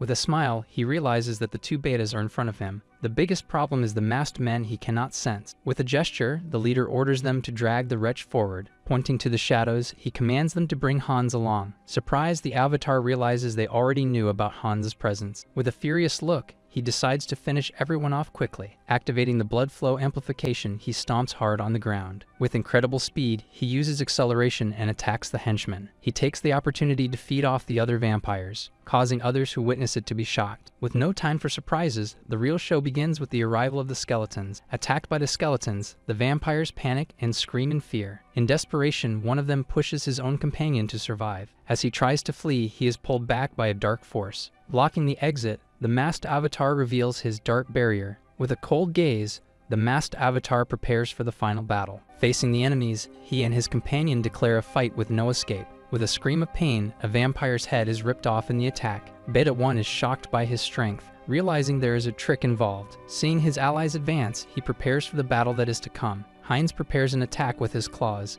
and Beta 1 does the same afterward. Using skin hardening, Beta 1 defends himself, but his skin cracks. Surprised, the avatar says that if he blocked, he would have to try harder. With a powerful punch, he easily breaks the defense. Shocked, the vampire cannot believe his hardened skin was broken. On the ground, he screams in pain from the devastating blow received. The other Beta shouts for his men to stop the protagonist. With red orbs, he wonders where their confidence comes from. In an instant, he attacks and defeats the subordinates with his powers. Seeing the scene, Beta 1 calls him a very dangerous wretch. Taking advantage of the distraction, he prepares an attack to eliminate the avatar. With a crystal blade, he charges forward, shouting for the protagonist to die. Without waiting, our hero ends up getting hit. Even so, he tells the enemy that doing this is pointless. Absorbing the liquid from other enemies, he reveals that he continuously strengthens himself. Besides being stronger, the avatar says he also gained a new ability. With a snap of his fingers, he uses invisibility and disappears into the air. Frightened, Beta Shin looks around,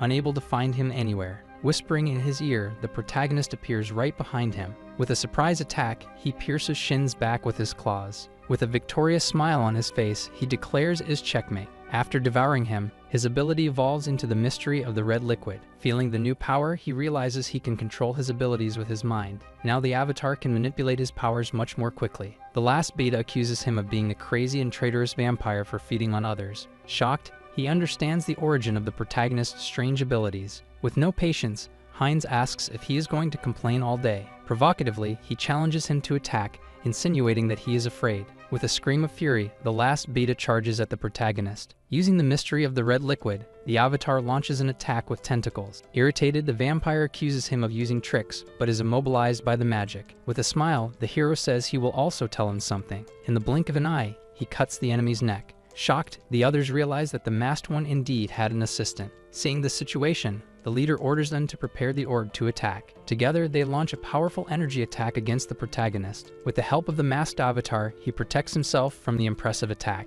The energy rays are deflected, hitting the vampires themselves. Seeing the strength of the avatars, one of the men realizes that the fight is futile. Trying to flee, he is stopped by the leader of the organization, Alpha. With a quick strike, Alpha attacks him, asking where he thinks he is going. And using his power, the leader holds the subordinate. Screening for the organization, Alpha sacrifices his subordinate. With a spatial manipulation spell, he prepares to flee the location. The masked avatar observes the spell with a look of disdain. Understanding that it is a self-destruction curse, he calls Alpha irresponsible. With a confident smile, he prepares to prevent the leader's escape. In a swift movement, the avatar uses his own magic to interfere. Saying that the curse is nothing, he prepares to undo it. Upon analyzing the magic, he discovers that the energy source is 2 orbs. Declaring himself to be the one who governs the end, he launches his final attack. From the sky, a blade of energy falls and destroys Alpha's escape portal. Irritated, the leader of the vampires is shocked by the failure of his plan. Fallen to the ground, he realizes the incredible strength of the protagonist's barrier. Satisfied to have survived, he is surprised by the masked avatar. With a hand on his face, the skeleton finds him,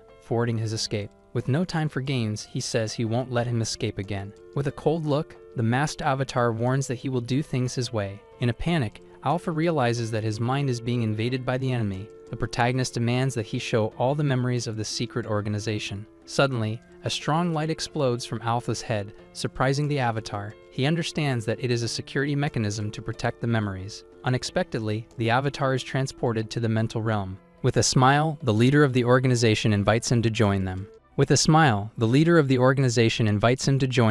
Curious, the hero asks what the purpose of the organization is. Sitting on his throne, the leader says they seek the freedom of the returned. Laughing at their ambition, the masked avatar calls them a recent organization. The leader reveals that they have existed for much longer than he imagines. Understanding the truth, the protagonist accuses him of committing acts of destruction. With a blue aura, Han demands an answer, his anger being contained. With the core ability of the mind at its limit, Han's anger is forcibly contained. Mocking, the leader says that it doesn't matter and awaits a wise choice. Impatient, the masked avatar attacks with a powerful punch to his face. The leader is surprised but says that here mental strength is superior to magic. With a smile, he says that the protagonist cannot defeat him here. Understanding the rule, the masked avatar prepares to counter the attack. The protagonist uses his other avatars to help him. He even uses his mind to empower the avatar. Thus, with the strength of all the avatars, he says that the leader cannot defeat them. The scene shifts to Heinrich, who continues his heavy training with chains. With one last pull, he breaks a statue of an angel, exhausted from the exercise. Finally, he achieves his goal and gains the ability Robust Body Blessing. With a smile, he realizes that his divine power has reached the level of a high priest. Walking down a corridor, he cannot believe he has surpassed his limits just through training. Now with the qualifications, he prepares to discuss the next step of his plan. In a garden, he hears a humming and finds a holiness, the leader of the order. Watching her,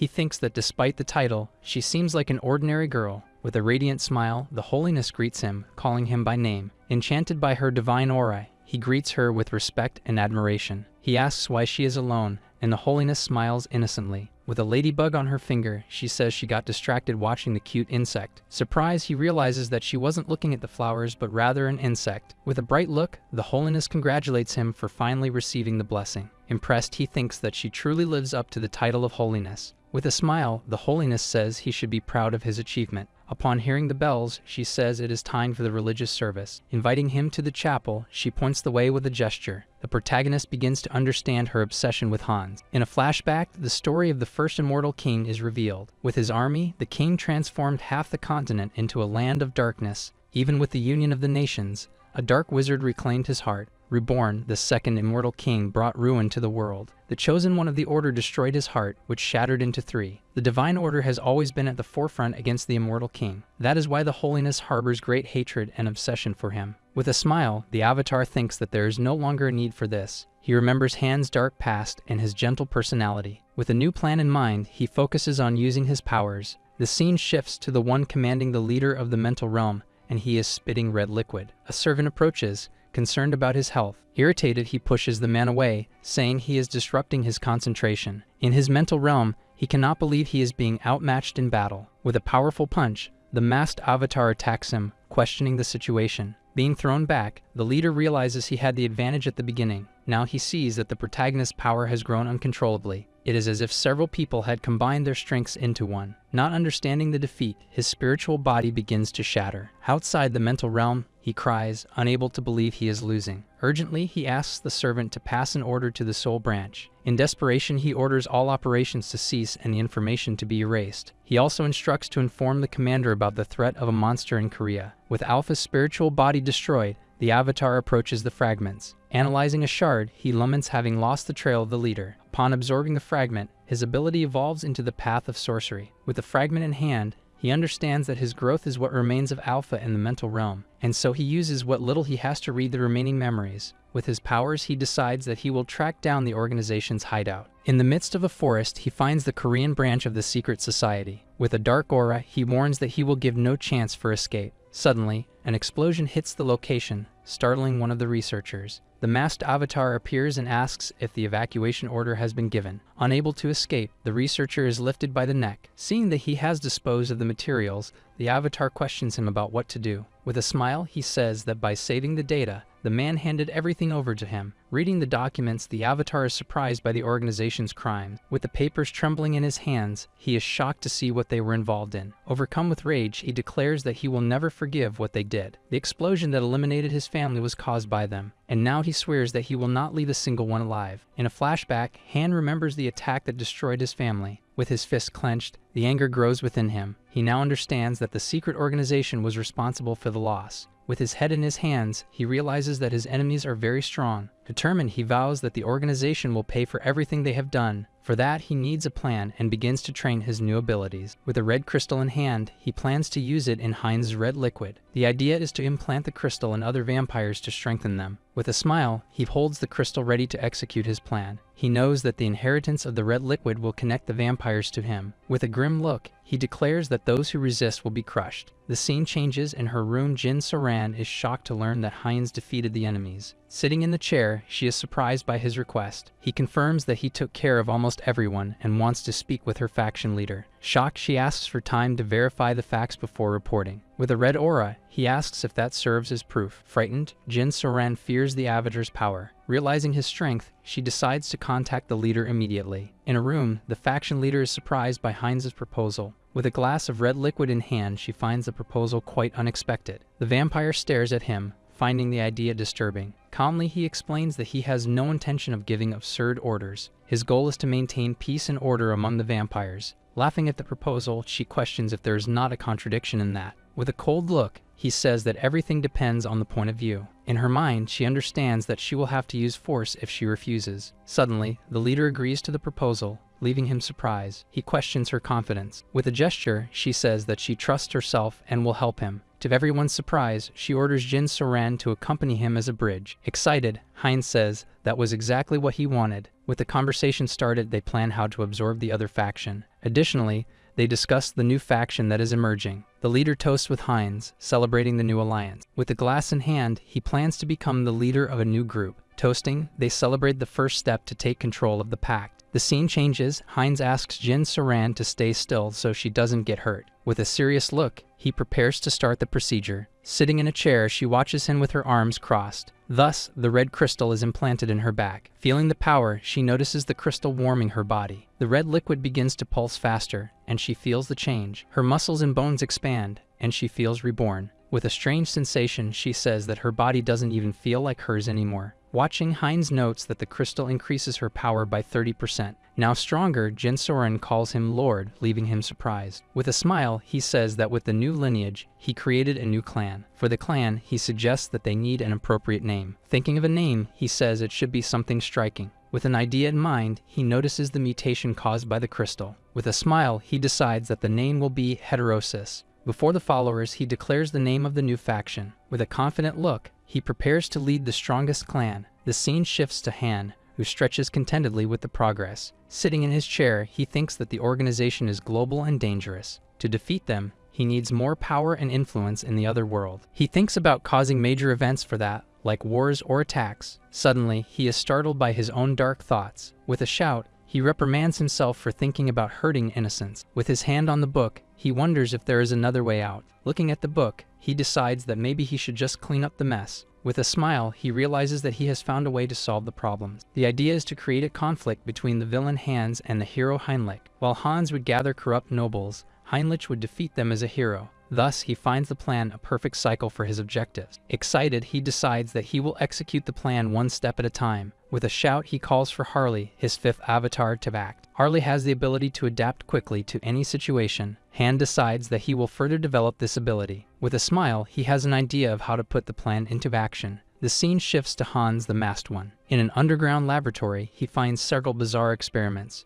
There, they were transplanting demon bodies into humans, creating chimeras. Among the samples, he finds what he was looking for his plan. He searches for something that absorbs strong traits and evolves continuously, and thus he finds the creature Red Dragon Liquid. Holding the vial, he plans to use the red liquid to strengthen Harley. If the plan works, Harley will become the ultimate biological weapon. On a rainy day, the saint sighs with a worried look. With an umbrella, Heinz approaches and asks what worries her. Surprised, she says it's nothing and that it might just be the bad weather. With her hands on her chest, she says she feels a tightness, as if something is suffocating her. Worried, he advises her to go inside so she doesn't catch a cold. The scene shifts to a remote mountain. Hans comments that he expected this from a saint. He is impressed because even with barriers in a distant place, the young woman was sensing them. In the laboratory, he prepares for the experiment with Harley lying on the stretcher. Holding the vial, he says he can finally start the experiment. The red dragon liquid evolves by absorbing the traits of its prey. With the knowledge gained, he prepares for the next phase. Having the perfect test subject, he gets ready to initiate the experiment. With a wicked smile, he shouts to start the experiment. The scene shifts to Heinrich, who is called for a new mission. Before a priest, Heinrich vows to protect the innocent as a knight. With the oath made, he is officially named a Holy Knight. Upon receiving the Order's necklace, he gains the ability Blessing of Leap. Everyone is surprised by the blessing, seeing it as proof of the divine gaze. In a brief moment, he feels the will of the divine being again. He wonders if the attention is because he is from another world. With a smile, he decides to check the blessing and is surprised by the power. The ability to transcend space is basically a teleportation. Kneeling, he thanks the divinity for the grace and for taking care of him. Two priests are moved by the devotion of the young knight. A colleague congratulates him and says he will be assigned to various orders. Several representatives from the Knight Orders invite him to join. A man introduces himself as a member of the Celestial Shield Order, specialists in spears. Next, a knight from the Solar Wolf Order invites him to his faction. Finally, a veteran from the Thunderclaw Order introduces himself with a smile. Before the knights, he needs to decide which order he will train in. With a smile, he says he doesn't need to think twice about his choice.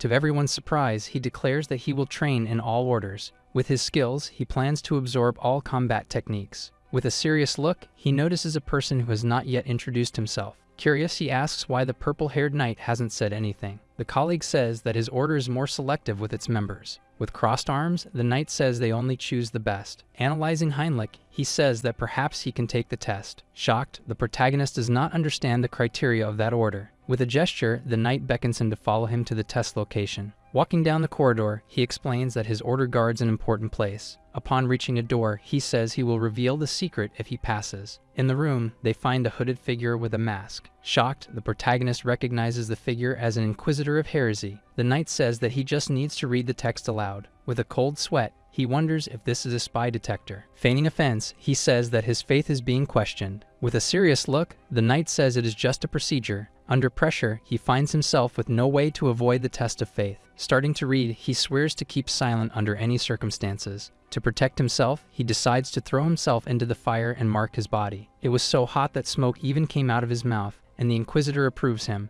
As he passes through the gate, the knight explains that it was not a prohibition, but he gets irritated because this blessing of silence is exactly a prohibition. Introducing himself, he says, "They are the Order of the Radiant Shield." Looking at one of the knights, he is warned that this will be the only time he sees the place. In front of a large gate, he tells him to see what they protect. Shocked, the protagonist realizes the great secret kept in the temple. There lies the last fragment of the immortal king. Before the fragment, he cannot believe it was hidden there all along. With a smile, he thinks it was obvious that the order would find it. With a clenched fist, he knows he cannot take the fragment now. 4 orders of knights guard the temple, making the mission impossible. With a serious look, he decides he needs to think of a way. The knight warns that the blessing will prevent him from revealing the secret. With a firm look, he says that the fact must not be revealed. Smiling, Henlik promises that only he and his other selves will know about it. The scene changes and the masked avatar celebrates the discovery of the fragment. Worry, he notices that Harley's procedure is unstable. Trapped on the stretcher, Harley coughs and the avatar does not understand the problem. With a strange feeling, Harley says he feels his body boiling. The dragon's red liquid has settled, but something is still wrong. With an adjustment, the avatar increases the intensity of the procedure. With a scream of pain, Harley's body begins to react to the increase. Worried, the avatar wonders if Harley's recovery has reached its limit. Afraid of losing everything, he decides to risk one last attempt. Without thinking twice, he injects all the remaining dragon's red liquid. With a scream of pain, Harley's body begins to react to so much power. A great explosion of red energy throws the avatar away. Looking at the stretcher, he wonders if the experiment failed. With a sad look, he apologizes to Harley for his recklessness. Suddenly,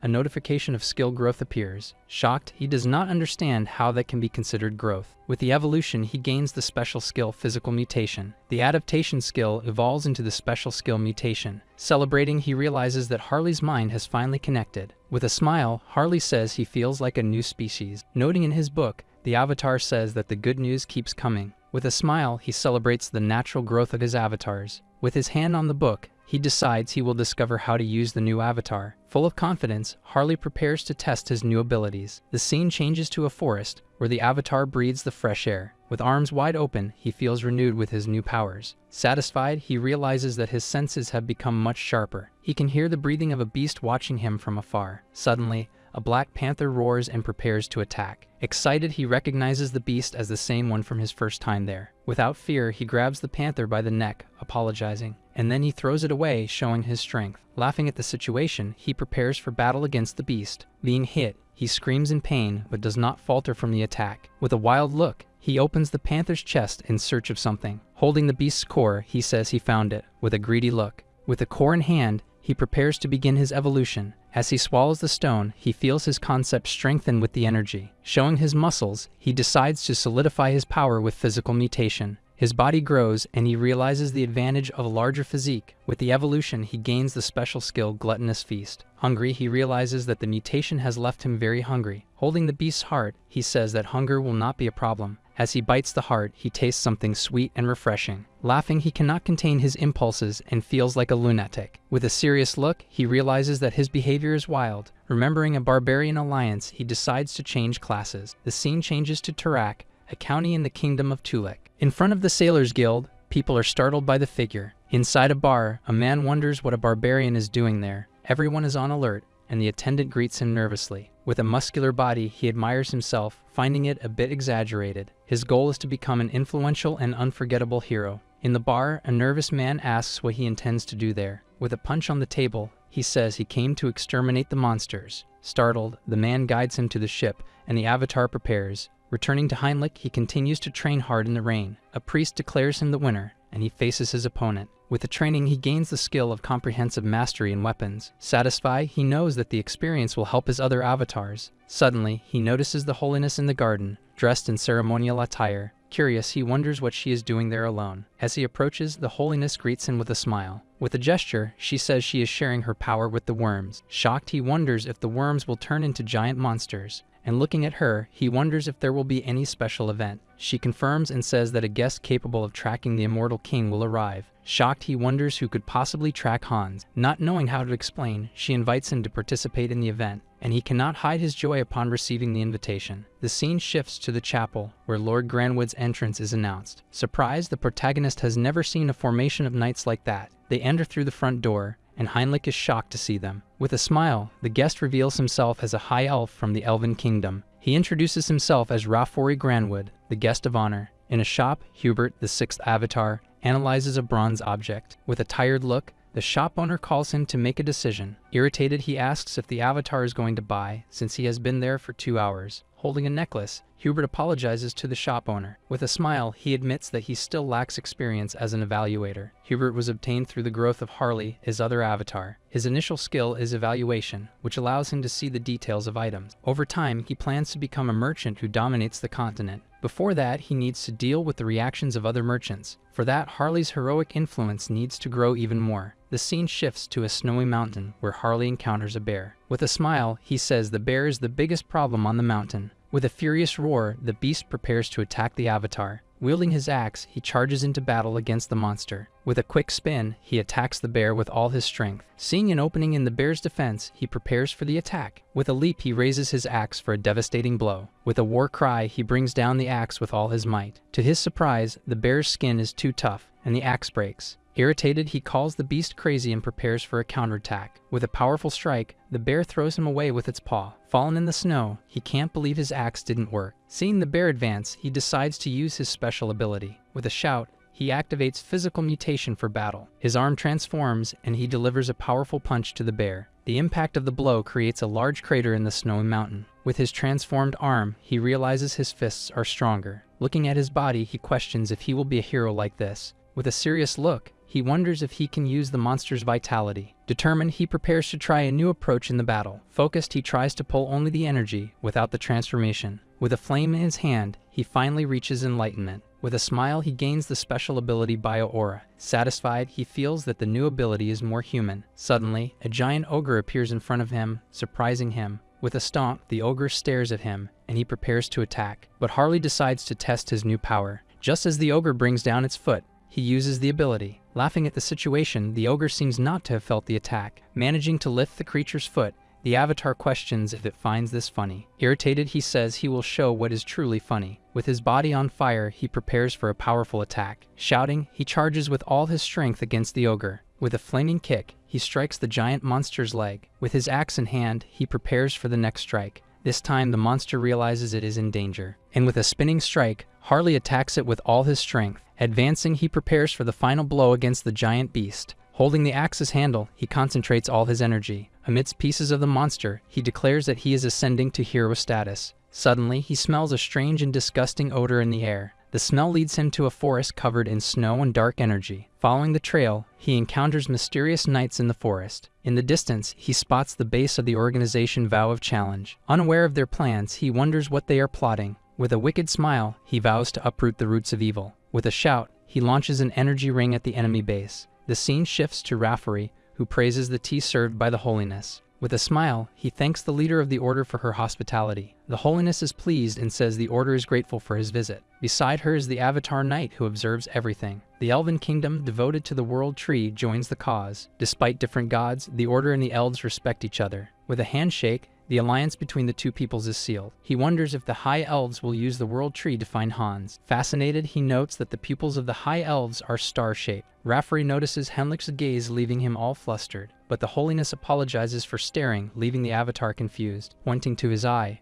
Raffery explains that it is the mark of a High Elf. Born as priests, they are the bridge between the tree and the people. Compatibility is rare, and the birth of a new High Elf is crucial. The Holiness asks if the help he needs is related to this. He reveals that a qualified child has been captured by slave hunters. Shocked, the Holiness asks if he knows where the child might be. With a dark look, he says she was taken to the northern mountains. It turns out Henlik remembers Harley, who found an elf. Raffery explains that she still looks like an ordinary elf without her powers. The elf describes her appearance, and it matches exactly with the one found chained. Shocked, Henlik connects the dots. When he found her, Harley asked the elf's name. In a weak voice, she says her name is Cecily. Chained and scared, she repeats her name to the Avatar. Amidst screams, Harley advances through the cave, defeating his enemies. Two hooded men try to stop him from reaching the storage. With a smile, he says they cannot deal with a monster like him. Carrying Cecily, he storms into the place, defeating the guards. He asks if that is the storage, and the elf confirms, dazed. With the girl still dizzy, she says she needs to find something before they escape. With a gesture, she points to a branch of the World Tree. Then she hands it to him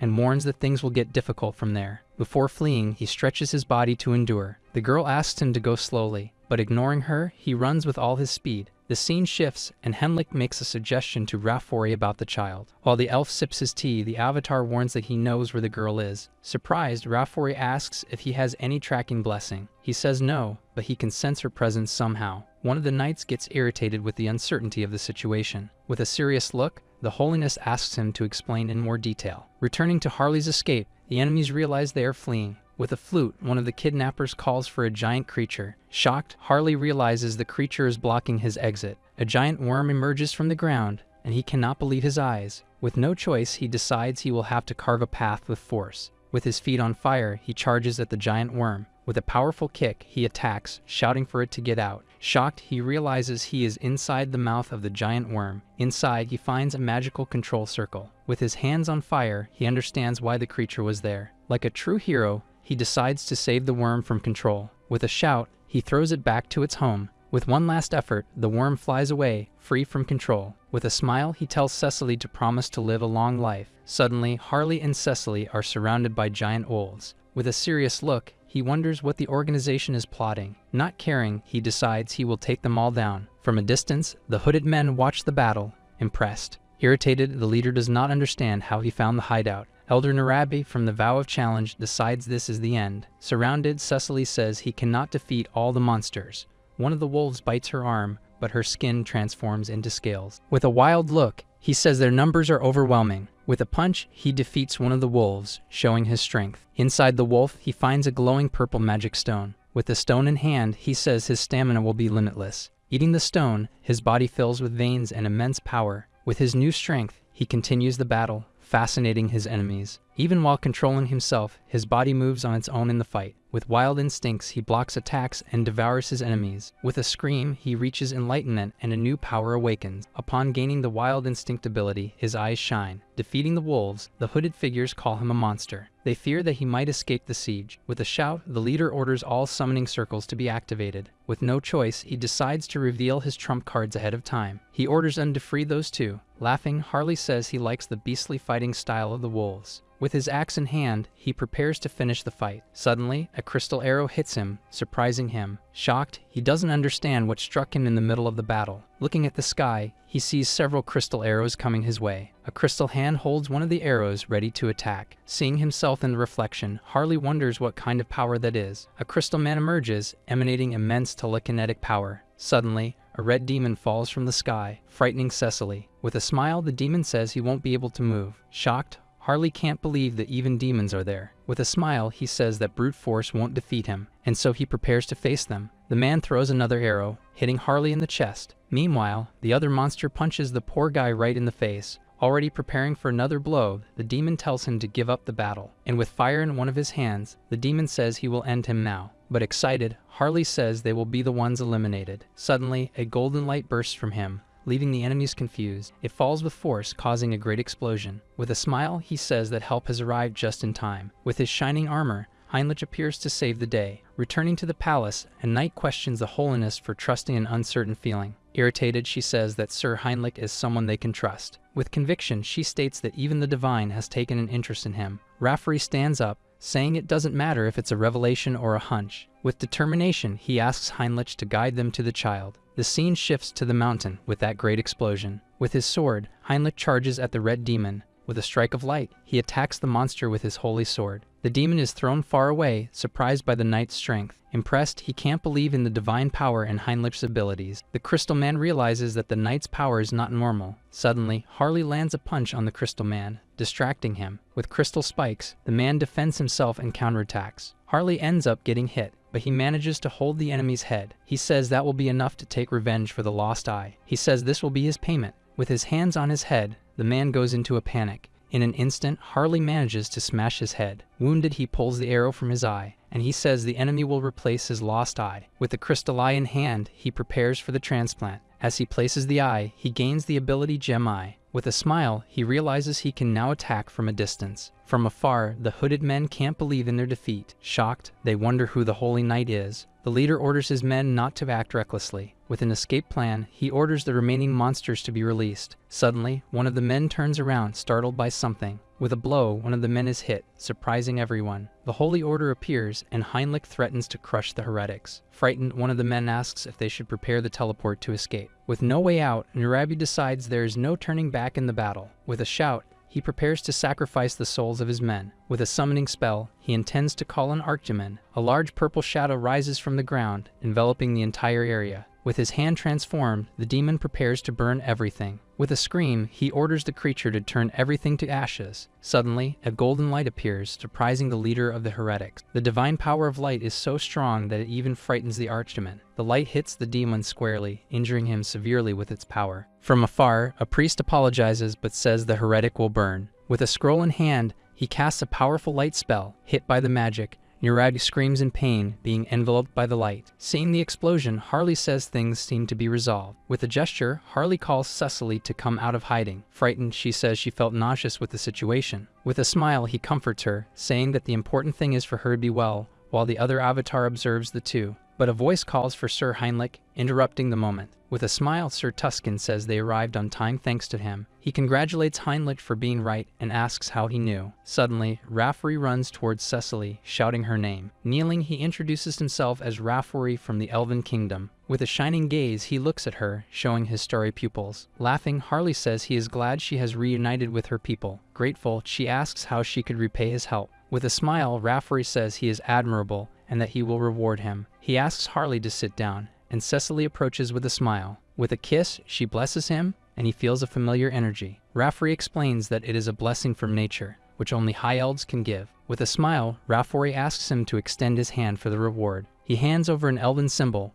promising help whenever he needs it. Laughing, Harley accepts the promise with gratitude and a big smile. Cecily gives him a branch from the World Tree as a final gift. Tuscan praises Harley's physique and asks if he and Heinrich know each other. With a smile, the protagonist says they have gained the favor of both kingdoms. With Harley's support, Hubert will become an unbeatable merchant. Rafferty thanks Tuscan for the help and offers to repay it. With a serious look, Tuscan asks him to find the immortal king. The protagonist realizes that the contact with the elves was for this purpose. Rafferty explains that he can feel the energy where there are trees. Pointing, he says he will need help for the search. To track the king, he needs to know the energy of his presence. With a portal, he takes them back to the temple, surprising the avatar. Before the barrier, he is impressed by the sacred power. Walking through a corridor, they are guided by a labyrinth. With a torch, the Inquisitor says they have arrived at their destination. Before a gate, the protagonist thinks that Hans would not be able to enter. As they enter, the knight says the priests would surround them. With a clenched fist, he waits anxiously for the moment. Impressed, Raffery prepares to track the energy of the fragment.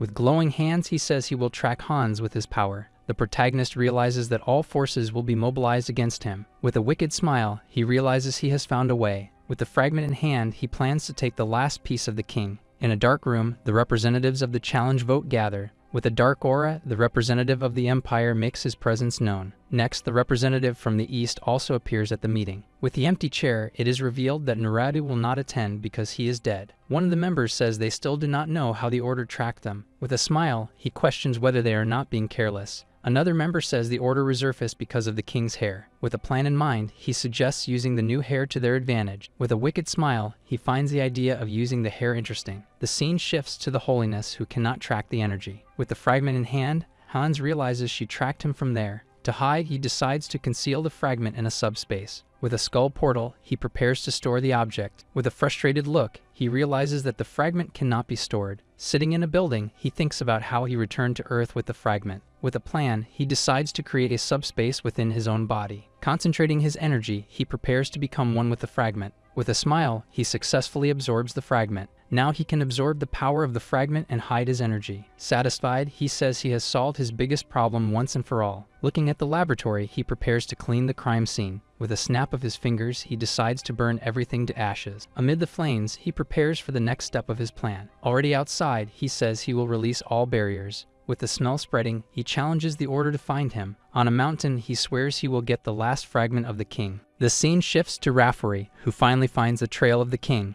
With his hand on his forehead, he says the immortal king is in the monster forest. With the news, a priest orders to summon all the paladins. Suddenly, a knight appears, offended for not being called. With a smile, Parade, the paladin of Jiran, joins the expedition. Satisfied, the priest says the expedition is made up of the best. With a worried look, the holiness says she will also go with them. The priest forbids her, saying it is not safe for her. With hands on his chest, he says she is the pillar of order. Calling for Heinrich, he assigns him a new mission. With a serious look, he orders him to stay and protect the holiness. Whispering, he asks the avatar to take care of the leader in his absence. Watching the departure, he prepares for his guard mission. With a smile, he promises to keep only the holiness safe. In front of the temple, the knights prepare for battle. With a shout, the priest says that the divinity is watching them. In the skies, a portal of light opens, and the knights get ready. With a worried look, the holiness observes the expedition's departure. He comforts her, saying that everyone will return safely. He explains that he has a feeling everything will turn out fine. The scene shifts to Hans, who is preparing to invade the temple. With his mana, he feels the barriers spread across the walls. Even if he gets through,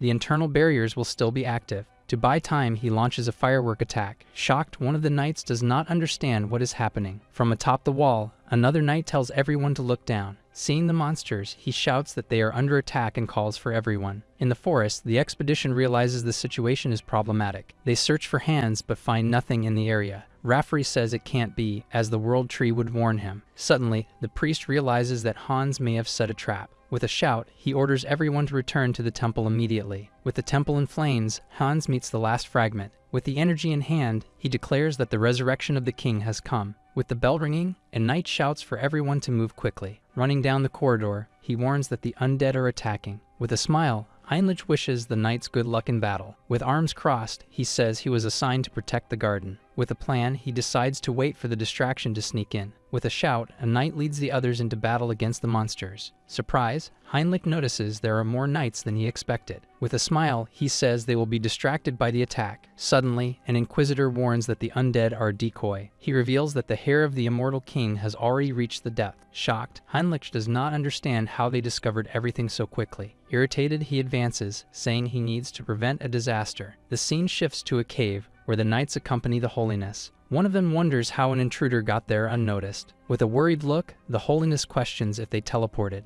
and deep down, the young woman blames herself for the situation. With tears in her eyes, she wonders what they will do if the king returns. Suddenly, Heinrich appears, apologizing for the delay. With a smile, he says he will take the lead from now on. Happy, the holiness asks him to lend his strength for the battle. The scene shifts to Hans, who is impressed by so many of his skeletons defeated. Looking at an inquisitor, he says they are stronger than they appear. He looks at the Malcolm skeleton on the ground, saying it was not an easy opponent. With a gesture, he commands it to rest in peace. Satisfied, he says he finally got what he wanted. With a shout, he invokes the last legacy of the immortal king. the purple energy condenses, revealing the last fragment. With the fragment in hand, he prepares for the resurrection. With a strange feeling, he does not feel stronger anymore. Suddenly, he realizes that the fragments need time to merge. But at that moment, the expedition arrives at the location and the knights advance. With a smile, Hans prepares to attack the intruders with his magic, and thus the knights are thrown back by the explosion of energy. Seeing his men injured, a priest prepares to heal them. With glowing hands, he uses his healing magic to help. The healing light is repelled, and the dark magic hits him squarely. Irritated, Heinrich says he will enter the battle to help. The holiness stops him, saying it is not safe for him. With a worried look, she asks him to hold his position. Shocked, he realizes that his plan to fight Hans has been thwarted. With a shout,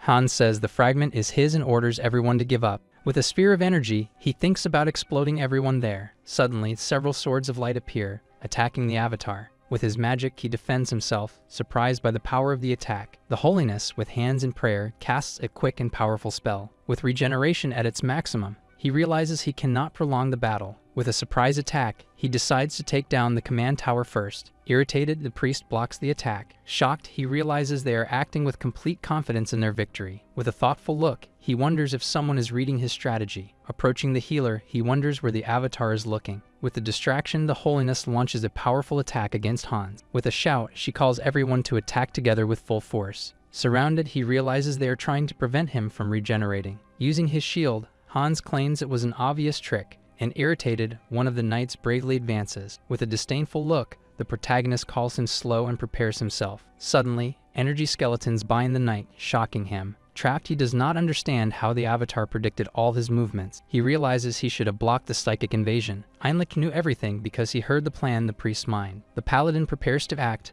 but Hans just laughs. Hans says it is too late, as the fragment inside him has finally fused completely into one. With an evil laugh, he releases an explosion of energy. Shocked, they feel the overwhelming energy of the avatar. In tears, the holiness says they arrived too late. The dark silhouette of the immortal king begins to take shape. He threatens the members of the order, telling them to tremble in fear. The system alerts him that he has surpassed the end and transcended. He declares himself the calamity of the Outerika dimension, the immortal king. Knights rush to the chamber but stop upon seeing the others defeated. Seeing the figure of the immortal king, one of them asks if they arrived too late. Sir Pion says not yet, as the location suppresses the power of the immortal king. With courage, he says they will risk their lives to stop the demon. He orders everyone to advance, and Hans laughs at the knights. The immortal king thinks they are deluded for not seeing his status window. A notification alerts him that he is now invincible with the immortal heart. He says he will show the power of the immortal king to all of them. Covering his face, the immortal king prepares to use a new ability. He activates the Eye of Darkness, and a wave of energy hits the knights. With just a glance, he instills fear and confusion in his opponents. The ability also allows him to control low-level demons, making them enter the bodies of the knights. Sir Pion screams not to look, recognizing the legendary Eye of Darkness. With a blue energy in hand, the immortal king says it is now their turn. He raises his hand and commands his legion of the dead to rise again. Pyre is shocked to see bones and bodies joining around the immortal king. With a blue aura, the skulls unite, and a knight screams for them to be careful. The immortal king creates a corpse golem, frightening the knights. The golem attacks, and one of the men shouts for everyone to dodge the blow. With a punch, the creature crushes one of the knights, who screams in pain. The immortal king calls them pathetic, with a look of disdain. With great sadness, the holiness watches all of this. She composes herself, knowing that the entire continent is in danger. Turning to Heinrich, she calls him, and he responds promptly. She takes off her necklace, saying she will entrust her symbol to him. Handing over the necklace, she asks him to retreat and become stronger. And with the necklace in hand, she tells him to stop the immortal king. The holiness orders everyone to make way for Heinrich's escape. With a shout, she commands them to protect him with their lives so he can escape. The knights advance, and the immortal king calls them annoying flies. Pyre attacks, but the immortal king says he will finish them all at once. Suddenly, something catches Hans' attention. The same knight attacks again, and the king calls him a fool for repeating the same mistake. Pyre says it doesn't matter, as their objective has been achieved. With courage, he says he would sacrifice himself to save Heinrich, their hope. The king calls him a fool and says his wish will be granted. With a cold look, the immortal king prepares to crush Pyre's skull. Suddenly, Heinrich lands a powerful punch on the immortal king's face. The impact of the blow sends the immortal king staggering back with great force. Activating the blessing, leap, Heinrich moves with incredible speed. The knight passes by the immortal king, who turns surprised by the movement. The immortal king stops Heinrich's sword and praises his movements. Saying that the sword is blind, he launches an attack to finish off the knight. Hit. Heinrich coughs, feeling the pain of the energy thorns in his body. With a smile, he feels that the attack pierced only his armor.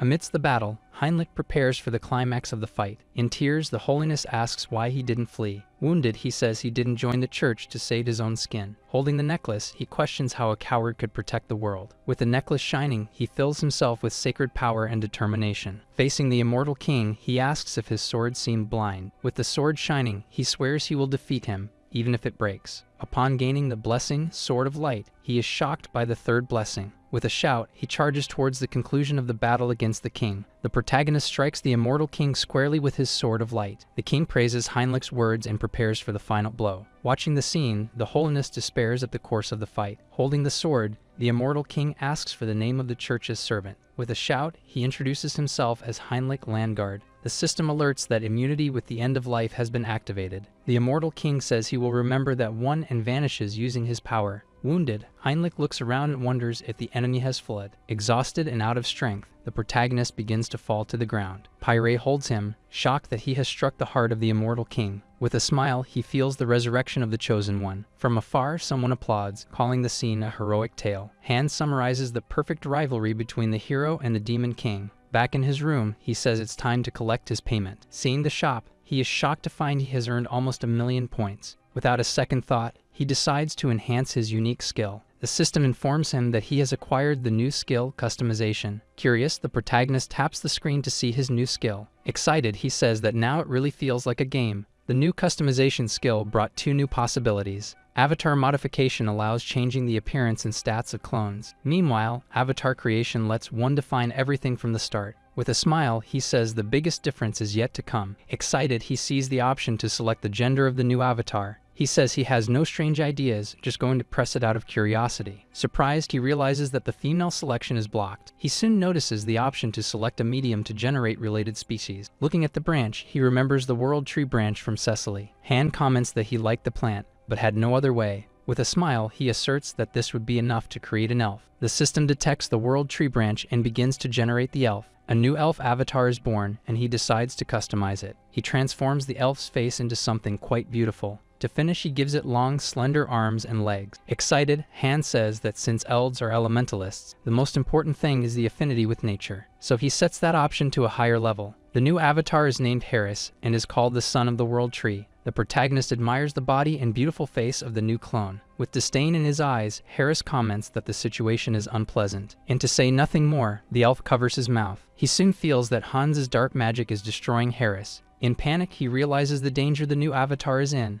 Without hesitation, he shouts to cancel Hans's summoning immediately. Relieved, he takes a deep breath, as he almost lost the newly created clone. He decides that, for now, he will store Harris for later use. Picking up a book, he plans to write The Legend of the Mercenary King. Elsewhere, Harley tries on wolf ears and likes the function. As he leaves, he thanks for the service rendered. Arriving in Tarak, he says that Hubert found the right item for him. Harley hears about problems at Hubert's shop and decides to teach a lesson. In the tavern, some men mock his clothes and call the South savage. One of them claims that Southerners are to blame for this bad reputation. Harley stands up and calls the man's attention, who looks frightened. Irritated, he asks who insulted the Southerners, and they quickly point out the culprit. The man threatens with a club, saying he will teach him a lesson. With a swift movement, the protagonist breaks the weapon with his hands. Shocked, the aggressor cannot believe what he just saw. Harley concludes that those men are true warriors of the South. This means he has found exactly what he was looking for. He realizes that he just needs to make friends to become a hero. Thus, he can become a true warrior of the South. A man tells him to dress properly, as that was festival attire. Confused, Harley asks if people no longer dress like that. Irritated, the man calls him a disgrace and says he can't take it anymore. The man challenges him to a traditional Southern duel. With a smile, Harley accepts but imposes a condition. He asks for the 3 of them to attack him at once, leaving them shocked. Feeling insulted, they accuse him of mocking their honor. The protagonist changes his mind and says that only 2 can face him. With a smile, he comments that the last one must help the 2 who will fall. Startled by his confidence, the 3 prepare to fight. With a single punch, he throws one of the men away. The man accuses him of not being a Southerner for lacking a warrior mark. Unsure of what to say, Harley thinks about how to make up an excuse. He claims to be a warrior from the South, but that there is a story behind it. The scene shifts to a flashback from 20 years ago. Harley recounts a duel to choose the next chief of the tribe. In the story, his father was the best warrior and participated in the duel. With a punch, the father easily won the championship. The chief congratulates him and says that, by tradition, he would grant a wish. Harley's father states that he had already made a decision from the start. To everyone's surprise, he refuses to marry the chief's daughter. Outraged, she calls him outrageous and demands an explanation. He replies that there is a very valid reason for the refusal. The big revelation is that he and the chief's daughter are siblings of red blood. Shocked, she asks her father if he will allow such nonsense. With his hand on his face, the chief apologizes and confirms that it is true. He reveals that she is not his biological daughter, leaving her in shock. Angry, the chief orders the guards to kill the insolent trickster. Harley's mother tells her husband to flee while she distracts the guards. Harley explains that his mother was pregnant and could not fight. His father fought alone to protect them but fell in battle. The mother managed to hide in a cave and raise the child there. And finally, he shares that his mother also passed away recently. He finishes the story and asks if it now makes sense not to have marks. Moved, the three men cry at the heartbreaking story. One of them apologizes and hugs him, calling him a true warrior. The tattooed man cries, saying he never imagined something so sad. With a smile, Harley thinks to himself that his performance was insane. Celebrating, the men raise their cups in toast to their new brother, Harley. One of them asks what brought him so far, and he replies that he has a story. He shares that shortly after losing his mother, he was completely alone. In the rain, standing before a grave, he felt lost with only his body. It was at that moment that someone approached him, not ignoring him like the others. It was Hubert, a young merchant who offered help and became a friend. He recounts that Hubert helped a lot, but now he was being threatened. That's why he decided to travel there, as he could not ignore the one who saved him. Furious, the men declare that an enemy of their brother is an enemy of all. They promise to help,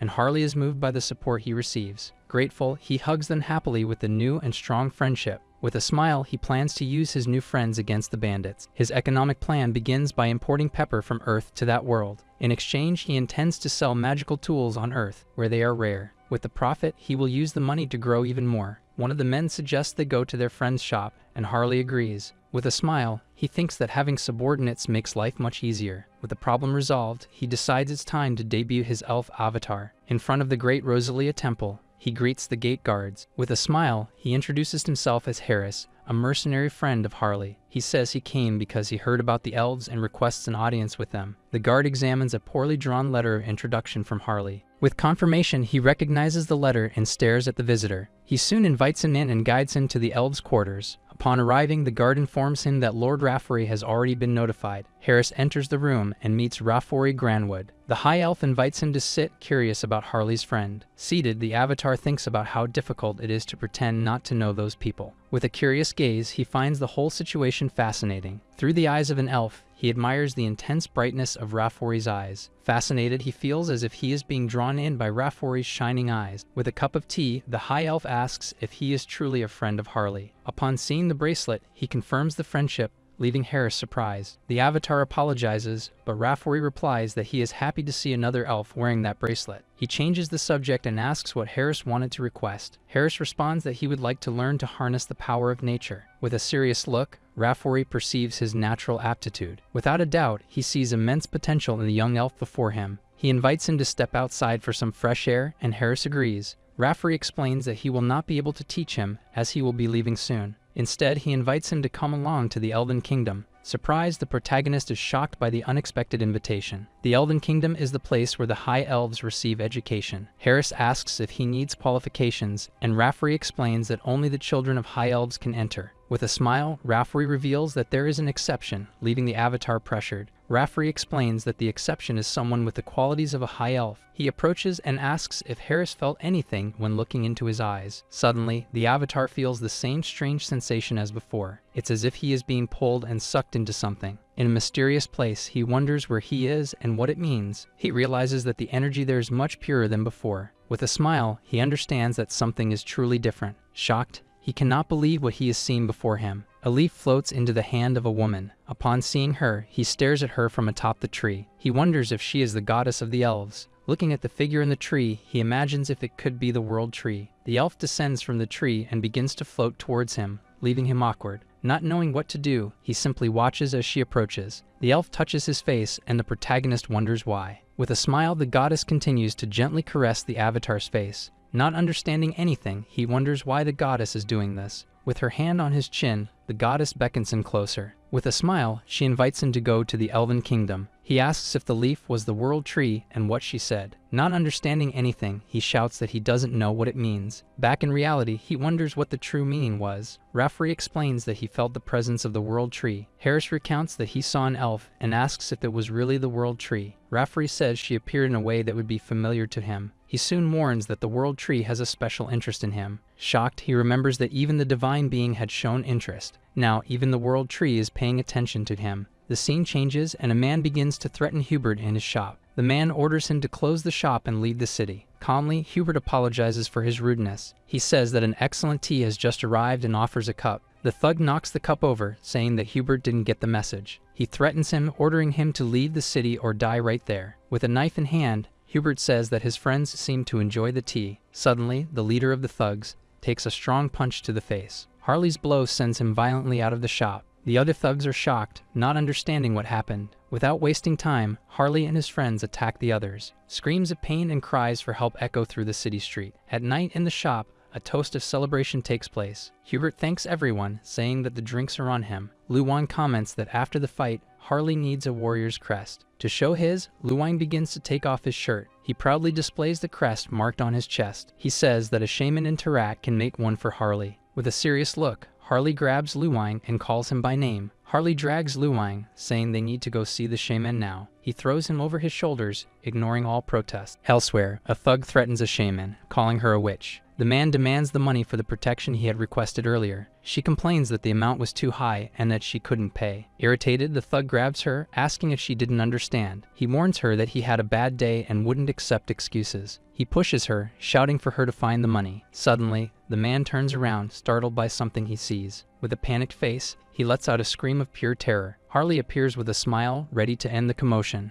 With a punch, he knocks out the thug and his henchman. He greets the lady and says he came to make a crest. She asks about the thugs, and he replies that they will leave afterward. Tired of the mess, the shaman invites him to enter the shop. The shaman confirms the request, and Harley asks to make the crest quickly. She warns that the crest drains life force, but he already knew that. Impressed, she says he might even withstand the supreme crest. Excited, Harley asks for the warlord crest, but she refuses. The shaman explains that she doesn't know how to make it, as the technique was lost centuries ago. Harley then asks for the great warrior crest mentioned by Luwan. With a pipe, the shaman says that this is also a problem. He explains that he has few materials and hasn't made one in a long time. The most important thing is that he needs a warrior's creation. For the great warrior's crest, the requirement is even greater. He needs to defeat the ogre that dominates the mountains all by himself. Luwang is startled and asks if she knows what kind of monster an ogre is. He accuses the shaman of wanting to kill his brother, as the monster's head is enormous. With a skull in hand, Harley asks if this is what she was talking about. Shocked, the shaman can't believe he hunted an ogre alone. Laughing, Harley boasts that an ogre is nothing to him. The shaman recognizes him as a warrior but asks him to come back later. She complains about lack of energy, saying she hasn't been eating well. He tells her to leave the food with him, as that's his specialty. When she turns around, she realizes he has already disappeared and hopes he doesn't cause trouble. On the street, the same thug sees him again and gets irritated by his presence. Without hesitation, Harley lands a punch squarely on the man's face. He steps on him, commenting on how they keep running into each other. Harley reveals that they messed with the wrong people by bothering the shaman. The thug is shocked to discover that the lady was the southern shaman. He apologizes, saying he didn't know, but Harley smiles mischievously. The thug begs him to stop, promising not to bother her again. Holding the man, Luwine warns him to keep his promise. Luwine then approaches Harley and says he has finished what he needed to do. With a smile, Harley says she knew she would find good things there. He announces a barbecue, showing a box full of meat. Luwine informs his grandmother that he has just arrived, and she turns around surprised. She is astonished by the food, and Harley explains that it is meat and drink. Curiously, he asks if that is enough to keep her healthy. A smile appears. She thinks he is the age her son would be. Complaining that she can barely chew, she leaves Harley astonished. With a laugh, she decides to try a bit since he made an effort. To everyone's surprise, she devours a large piece of meat, and then she quickly finishes a bottle of wine. Harley comments that he already knew southern women ate well. Satisfied, she finishes everything, leaving the men shocked. With a full belly, she announces that it's time to start the recording. She warns that the process will be painful, heating a needle. Lying on the bed, Harley confidently says he is ready. He claims not to worry, as he is already used to this in bed. She silences him with a doll before he finishes the sentence. The doll, she explains, is for her son to bite during the recording. With the needle, she tries to pierce his skin, but is surprised. The skin is so tough that the needle cannot penetrate. The woman asks for calm,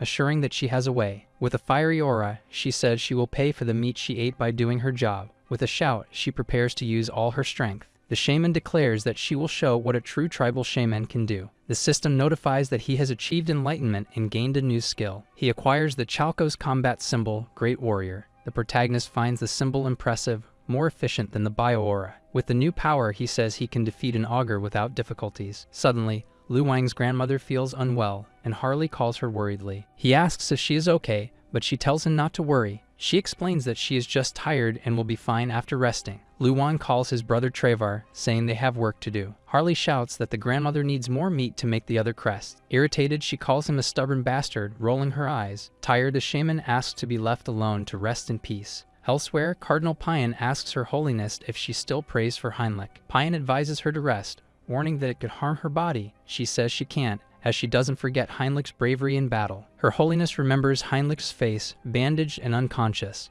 Payan states that it was like witnessing the birth of a new hero. She reflects, imagining Heinrich as a hero bathed in light. Suddenly, Heinrich wakes up and says they are flattering him. He thanks Her Holiness for her care, saying his body is fine. Emotional, Her Holiness holds his hand, calling his name. With a smile, she proclaims Heinrich as the new hero of Aldrika. The protagonist smiles to himself, thinking he finally succeeded. Han thinks that the roles of hero and demon king have been defined. On a building, Han says it's time to fulfill the duty of demon king. With a mask, he declares that he will spread his infamy even further. Looking at the city, he comments that he sees the stains of wrongdoers. He positions himself on top of a building, ready to act. Jumping down, he shouts that he will drag them all to hell. The scene shifts to a hospital, where paramedics rush in with a patient. One of the doctors complains that the cursed Haho mask has attacked again. A hand with a purple aura touches one of the injured patients. A young man in a hood analyzes the situation with his powers. He introduces himself as An Sonjin, a dark mage from the agency. Upon seeing the patient, he states that the monster behind the Haho mask is insane. Xianjin explains that dark magic is pure, and the man's soul has been enslaved. With a smile, he says that if he were caught, he would accept that option. With a serious look, he comments that he is nowhere near that level. His superior is shocked, realizing the danger of having such an enemy. Xianjin asserts that he will analyze the curse of the Haho mask. As he touches the patient, he has a terrifying vision of the mask. Terrified, he feels a malignant and oppressive presence. He falls to the ground, gasping, and his leader asks what happened. The leader holds him, questioning what he discovered. With a crazed look, he says he feels like he needs to die now. In his mind, he realizes that the cursed Haho mask saw him. In a panic, Sonjin says that the Haho mask noticed him,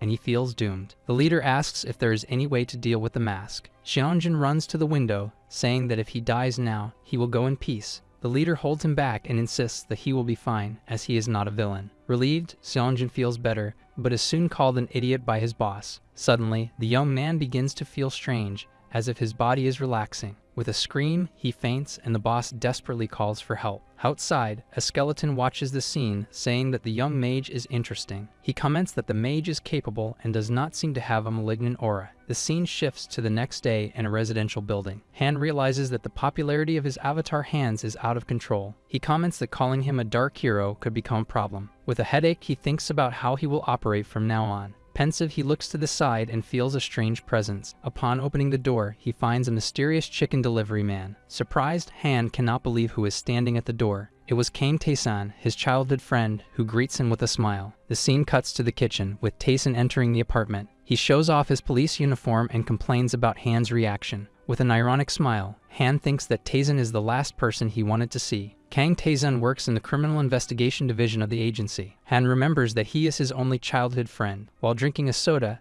Taesan comments that Han seems different. He says it looks like his friend has found a new reason to live. Han agrees, stating that he cannot cling to the past forever. Happy, Taesan says he has been worried about him all this time. Han comments that it's not so bad, as he has even been going out, and he even thanks him, leaving his friend confused. Han remembers when Taesan always visited him during tough times. Seeing how he is today, Taesan says he can finally tell him something. Confused, Han asks what Taesan means by that. He recalls the reason he joined the criminal division. Taesan explains that Han was like a son to his parents, who died in the accident. He reveals that the case was the work of the Divine Retribution Society. With a smirk, Han wonders if he overdid it with the clues he left. Taesan promises to keep him informed but asks for absolute secrecy. Han questions why the agency is hunting the Haho mask. Irritated, Taesun says he does not understand the pursuit of someone good. Han is happy to see that his friend is on Han's side. He proposes a toast to the new beginning of Han Seokhyun. After drinking, he suggests that Han give up on being a writer. He criticizes the hero and Demon King story,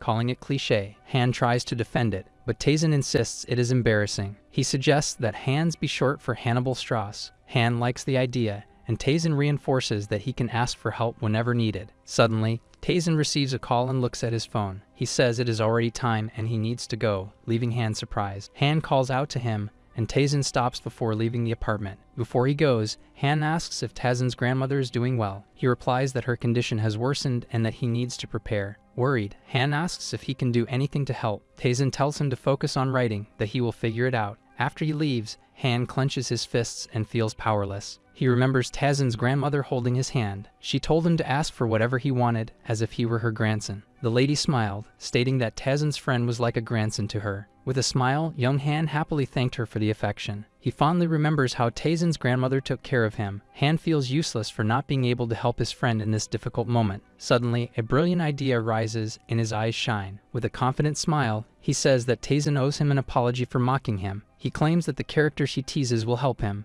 To heal a person, someone with the gift of healing, like a priest, is needed. With divine power, Heinrich manages to heal Taesun's grandmother. Han thinks about how to get Heinrich out of there without raising suspicions. For now, he prefers to wait for the right moment to act. The scene shifts to Diana and her brother. She asks if he is okay, and he replies that he is. Suddenly, the boy loses his balance and drops an apple. A mysterious man steps on the apple, picks it up, and scolds him. The young woman recognizes him and gets excited. Heinz asks how she has been. Her brother doesn't seem to recognize him very well. Diana asks why he took so long to show up. She also says that if he came, it must be because he has some business around. Heinz denies it, saying he came just to see them. She says it's all right and asks him to get straight to the point. Honestly, Heinz admits that he can't defeat the two of them. He asks Diana to be his employer again, wanting her skills. With a radiant smile, Diana accepts Heinz's request. Elsewhere, Jin Soran investigates the places selling the items. Impressed, she asks Heinz where he got such good items. He replies that, thanks to Diana,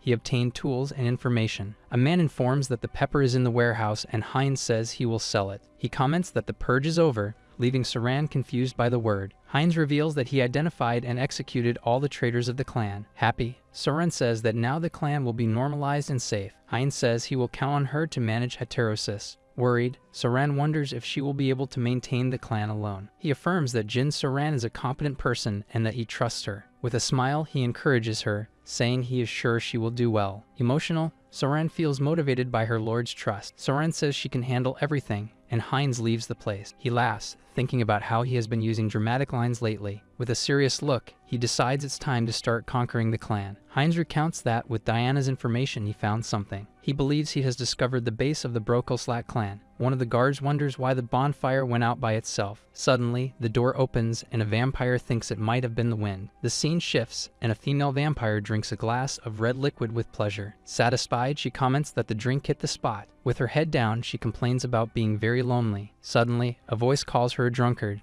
and she turns around. Heinz appears, unleashes his ability, and says he sees many familiar faces. Rosilika asks who he is, and the protagonist introduces himself. She says she has a bad memory and starts serving more drinks. With a smile, she comments that since he is a guest, she will be hospitable. Heinz declines the fresh liquid drink offered by Rosilika. With a shining eye, he realizes her true intention. Suddenly, he is trapped by a high-level fluid magic. Rosilika attacks him, saying she will not forgive the invasion. With a smile, Heinz uses his own red liquid magic and dominates her. Shocked, she wonders how her own red liquid is attacking her. Trapped, she accuses Heinz of violating the tree with his invasion. He says there is no violation, as he is also of the Brokoslak lineage. She calls him a liar, saying that is impossible. Rosilika remembers hearing about a clan that was hunted in the past. He confirms he is from that clan and asks for her cooperation in exchange for help. With her face being squeezed, she apologizes for the misunderstanding. With a smile and a red aura, Heinz asserts that she cannot refuse. She feels an overwhelming pressure,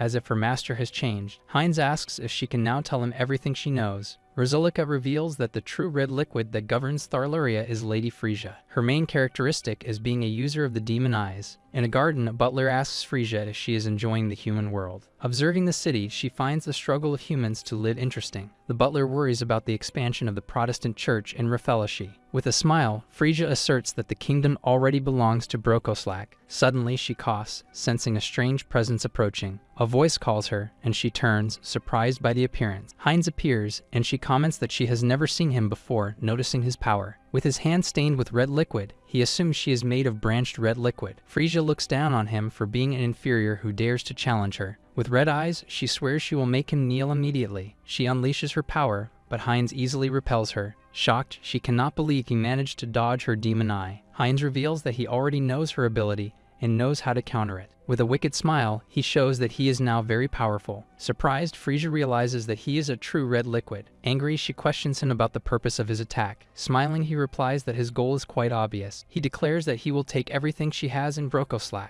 Finding his ambition bold, Frisia says she understands the message. With a smile, she warns him to keep one thing in mind. The vampire reveals that she is also a class of true beings. Surprised by her speed, he is hit in the chest. She taunts him, and he realizes that Frisia is a martial artist. Shocked, he did not expect physical combat from her. With a powerful kick, the vampire throws him away. Spitting red liquid, he confirms that she is a physical fighter. Impressed, she advances to see if he can block more. Her parasol reveals itself to be a sword with impeccable technique. Wounded in the face, she warns him that he cannot dodge forever. With a smile, Frisia warns that her next strike will be the end. A huge explosion of red liquid surrounds him, leaving no escape. Surrounded, he wonders if that was an area skill. Determined, the protagonist advances to cut through the attack head-on. As he passes through, he is surprised to see that Frisia has vanished. Appearing from behind, she hits him with a punch and breaks his neck. With a kick, she throws him far away and lemons the boring end of the fight. Rising, he questions her about what she said regarding the end. His neck heals, and he asks who said she gets to decide.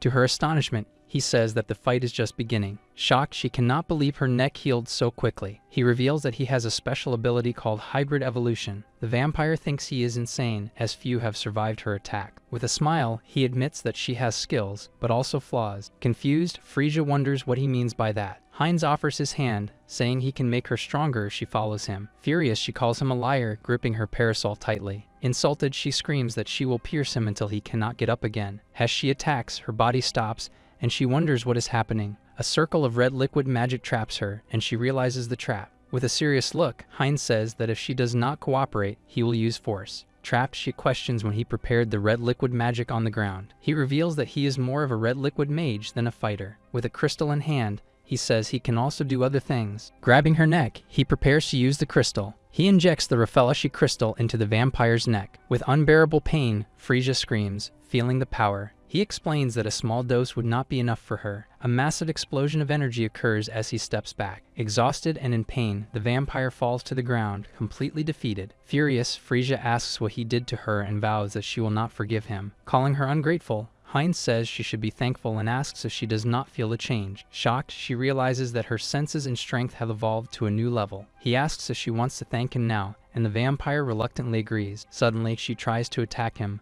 but he holds her back, saying he gave her power. Her punch stops in mid-air, and the protagonist smiles at the situation. Confused, the vampire wonders why her body will not move anymore. She feels as if she is bound by invisible iron chains. Heinz reveals that this is the power of his red liquid domination, and she has no choice anymore. She says that this is impossible, but he confirms that it is not for him. Now in control, he asks Frisia where her clan's lord is. Reluctantly, she says she would not tell, but her mouth betrays her and reveals the location. In a panic, the vampire cannot believe her mouth moved on its own. With a smile, he treats her like a pet, calling her his servant. Stepping back, he thinks that the clan lord must have already sensed his presence. With a confident smile, Heinz says it is time to resolve everything quickly and cleanly. In the mansion of Duke Bright during the night, a voice calls for the Lord. Reading in his office, the Lord hears Frisia asking to enter and give a report. With a calm look, he allows the vampire to enter the dark room. Frisia comments on the lack of light, but but the Lord says he does not need it. Changing the subject, he asks what she came to tell him, but he says he noticed it was because of the guest behind her. She is surprised by her master's perception. Hidden in the shadows, Heinz praises the Lord of the Clan's skill. As he deactivates his concealment, he says it would be a shame if the leader did not notice him. With a disappointed look, the Lord presses a button on his desk. Startled, Frisia hears the Lord suddenly call her name. With eyes shining with rage, he accuses her of becoming a traitor. Disappointed,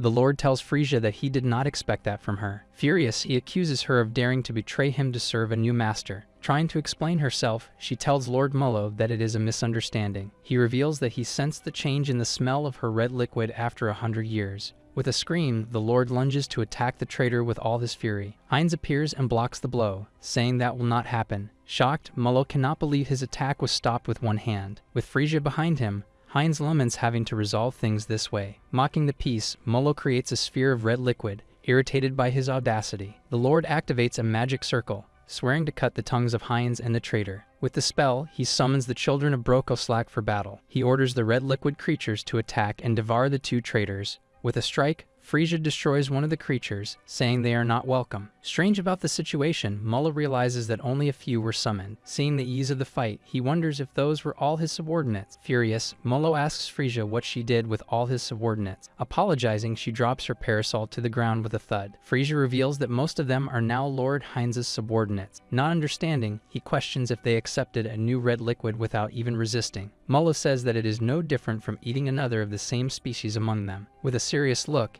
he warns that this kind of act drives them to madness. She explains that it was only possible because Heinz is of a Brokoslak lineage. Finding the story ridiculous, rage takes over the Lord of the Clan. He activates the red liquid mist, a Brokoslak magic technique. With shining eyes, he commands them to witness his power. The protagonist recognizes the barrier of a red liquid sorcerer. With his head aching, he feels his body become twice as heavy. Mullo says it is too early for surprises, and that his servants always heed his call. Summoning his red liquid weapon, he calls for Obor to respond. Nervous, Frisia lets out a sigh, apprehensive about the situation. A young vampire with a red liquid scythe appears, asking why the Lord called him. Confused, Heinz and Frisia look at the scene, not understanding what is happening. With no time for conversation, Lord Mullo orders Obor, his servant, to finish off the two. With a sigh, Obor says he understands and asks for just a moment to prepare. His eyes shine with intense red power as he prepares for the attack. With incredible speed, the young vampire lunges towards them. Our hero realizes that Obor is a very fast, pure-class enemy. The boy attacks Frisia with his scythe, but Heinz manages to block the blow in time.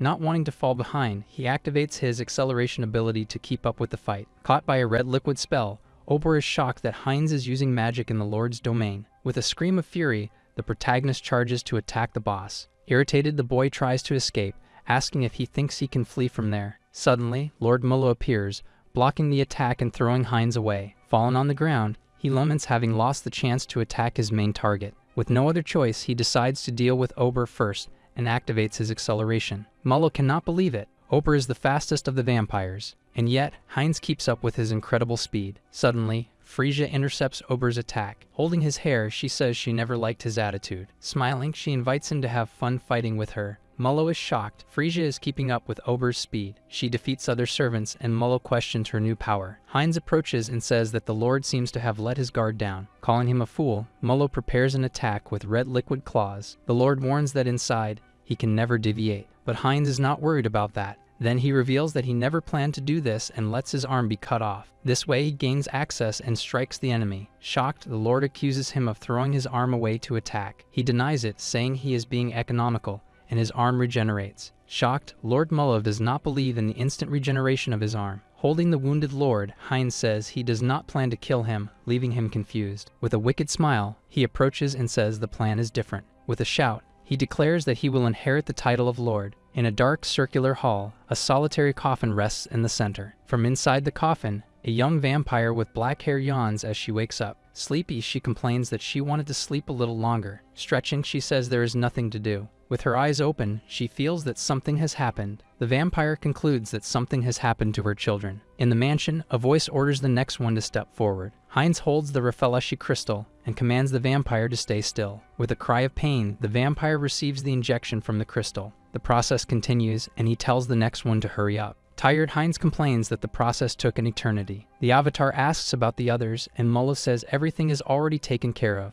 But our hero does not like the tone of voice and demands more respect. To irritate him, Heinz says having a lord by his side makes things easier. With a confident look, he thinks his hypothesis was correct. Draining Mullah's red liquid to weaken him, the risk decreased. With a smile, he says he has extracted the source of his red liquid, Brokoslak. The hero remembers how he was bitten and became a vampire. Now he had finally climbed from the bottom to the top of the hierarchy. Sitting in the lord's chair, the power difference was enormous. Calling for Mullo, the defeated vampire responds reluctantly. He orders Mullo to gather all the remaining Brokoslaks from the continent. Asking for one more thing, Mullah seems quite irritated with the situation. The protagonist commands him to also gather information about the continent. Saying that the method will be up to him, Heinz gives him freedom. Leaving the room, he warns that the task is important and trusts Mullo. Mullo calls him, saying that Frisia told about his plan to become king. Saying that he has already proven his worth, the former lord offers his support. With a confident smile, he replies that he is counting on that. Confused, the avatar wonders if he really said something like that. Heinz thinks he spoke impulsively, but having more servants is good. With a red aura, he accepts the path of the vampire king. Stepping back, he decides it is time to devise a serious plan. Hans snaps his fingers, excited, saying it is now. He begins to customize Hans, sharpening the jaw. Then he adjusts the orbital bones of the avatar. Satisfied, he thinks the new horned look is perfect. Back in his room, he asks if the mission is over. The mission completed screen confirms his total success.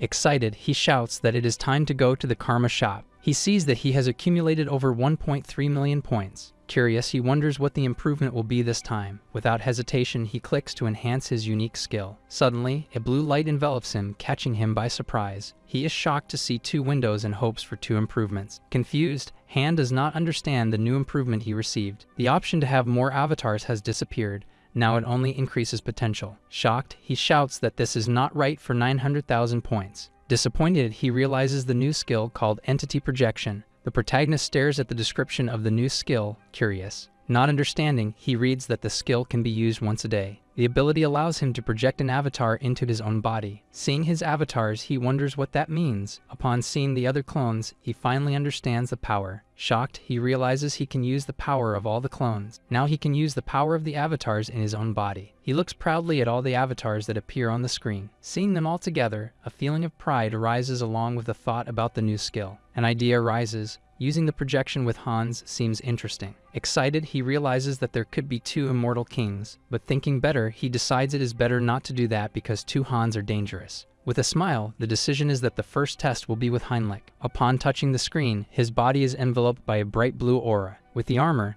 the feeling is that divine power becomes weaker on Earth. This is to be expected since the projection effect lasts only 10 minutes. With a smile, he says that this time will be more than enough. The scene changes, and the facade of a large hospital at night appears. Using his power, the masked man takes Han inside. After finishing, he creates a jewel for his avatar. He soon approaches someone with very pale hands. Holding her hand, he asks the lady if she remembers him. Han says he wished he could have come earlier, but he couldn't. Promising to come more often, he activates the entity projection. He asks her to hang in there for a little longer. From his chest, a golden light of divine power emerges. The healing light spreads, restoring her energy. With the healing, the lady's expression becomes more serene. Tired, he realizes the limits of divine power with age. He believes this will help and trusts in her willpower. He promises to return with Tayson and asks her to be well. The scene shifts, and Rafori asks if Harris is a friend of Harley. Harris comments that they connected as if they were family. A familiar scent is sensed by Rafori, making Harris nervous. Cecily explains that the scent comes from the branch of the world tree. Rafferty receives it and promises to take good care of Harley's friend. The elven leader of the group smiles, watching the others. Soon after, he suggests they take a short break. Cecily invites Harris to practice spirit techniques. The 2 elves move away to start training in the forest. With her hands, Cecily invokes a water spirit. Happy, she celebrates her success.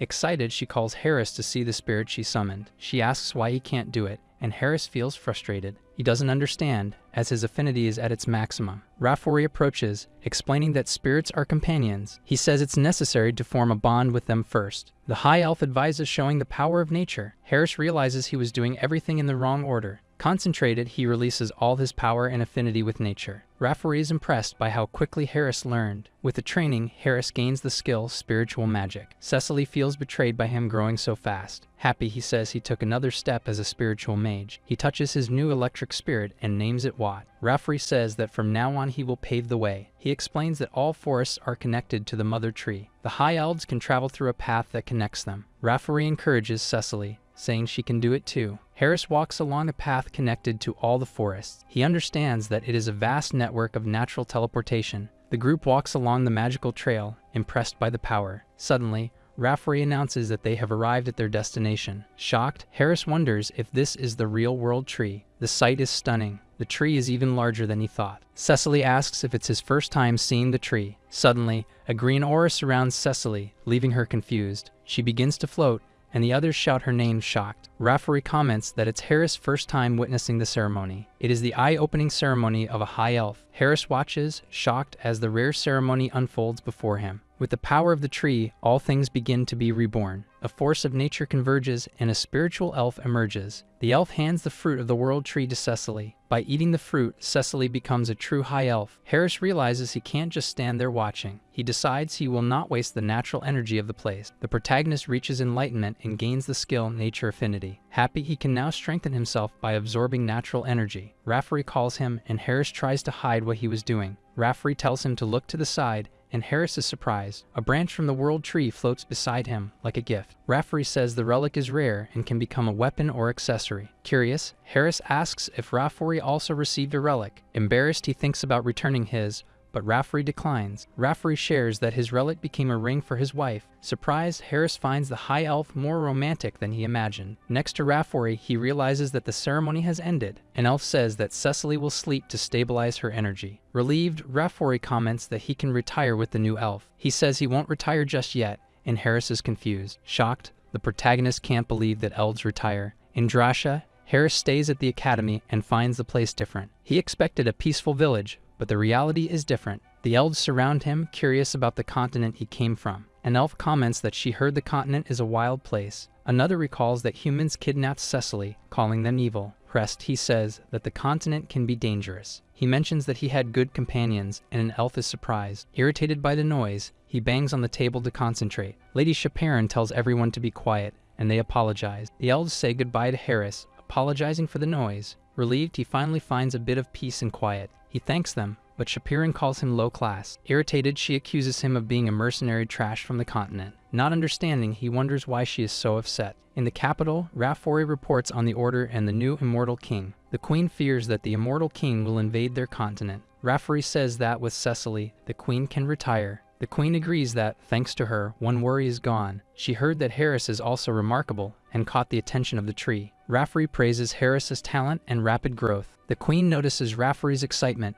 and he laughs awkwardly. The queen says that Harris will complete his training at the academy. Raffarie asserts that kind-hearted Harris will be of great help. The scene shows the beautiful elven academy under the sunlight. Sitting on a bench, Harris enjoys the day and the blessing of the tree. The fresh air and the singing of the elves leave him completely relaxed. He thinks about giving up everything and living forever as Harris. Suddenly, books are thrown, interrupting his peace. Chaperon wakes him up, telling him not to get drunk with the tree. She calls him an ex-mercenary who doesn't understand common sense. Sensitive elves get intoxicated and lazy with nature. She screams, asking if he is listening, and he wakes up from his trance. She lends him a book so that even a rootless elf can understand. Angrily, she threatens him if the class average drops because of him. After she leaves, he thinks that deep down she is not a bad person. Suddenly, something in the distance catches Harris' attention. He feels the energy of the world tree coming from her ring. He finds it strange that the relic is there and has a strong déjà vu. Harris remembers Raffarie saying he gave the relic to his daughter. Totally shocked, he finally understands who she is. Irritated, she questions why her father trusts that idiot. Shocked, he finds the whole situation completely ridiculous. He is surprised to learn that Chaperon is Raffarie's daughter. With the book in hand, he decides to study her notes. He realizes that her explanations are very kind. With a smile, he resolves to try summoning the spirits again. He summons two spirits, one of fire and another of water. He names the fire spirit Callie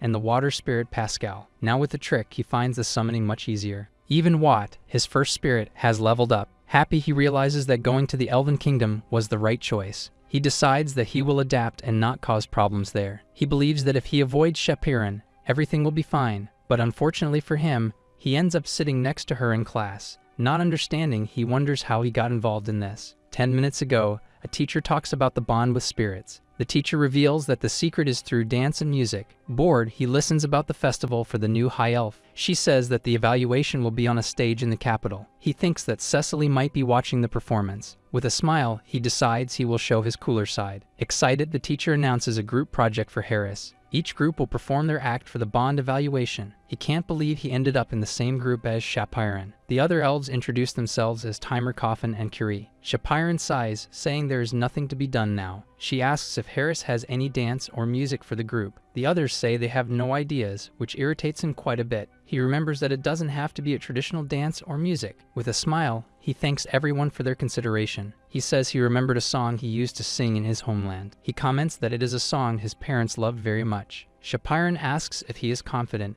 and he confirms. With a smile, he boasts about his high scores in karaoke. With her arms crossed, Shapiran watches with suspicion. She looks down on him, saying that a mercenary doesn't understand music. He feels uncomfortable with her disdainful looks. Angrily, she challenges him to prove his worth, and he accepts. Surprised, she stares at him, not understanding his condition. He asks her to teach him about elven culture if they succeed. Reluctantly, she agrees to the condition if they have good results. The group starts rehearsing the song, singing in harmony. With his eyes closed, Harris sings the song with emotion. With the practice, he gains the skill melody of harmony. Curious, he wonders about the power of the new ability. Satisfied, he feels that his voice is more stable and powerful. The other elves are impressed with Harris' music. With a flushed face, Shapiran finds the music ridiculous. Her spirit reacts to the music, dancing happily beside her. She wonders if her spirits like the music of an outsider. One of the elves teases her, and she denies having danced to the music. Suddenly, Harris realizes that his spirits are evolving. Callie and Pascal evolve into low-ranking spirits. Satisfied, he celebrates the evolution of his other spirits. Suddenly, a green energy surrounds him, leaving him confused. Shocked, the others wonder if it is a sound spirit. The energy condenses in his hands, forming a new being.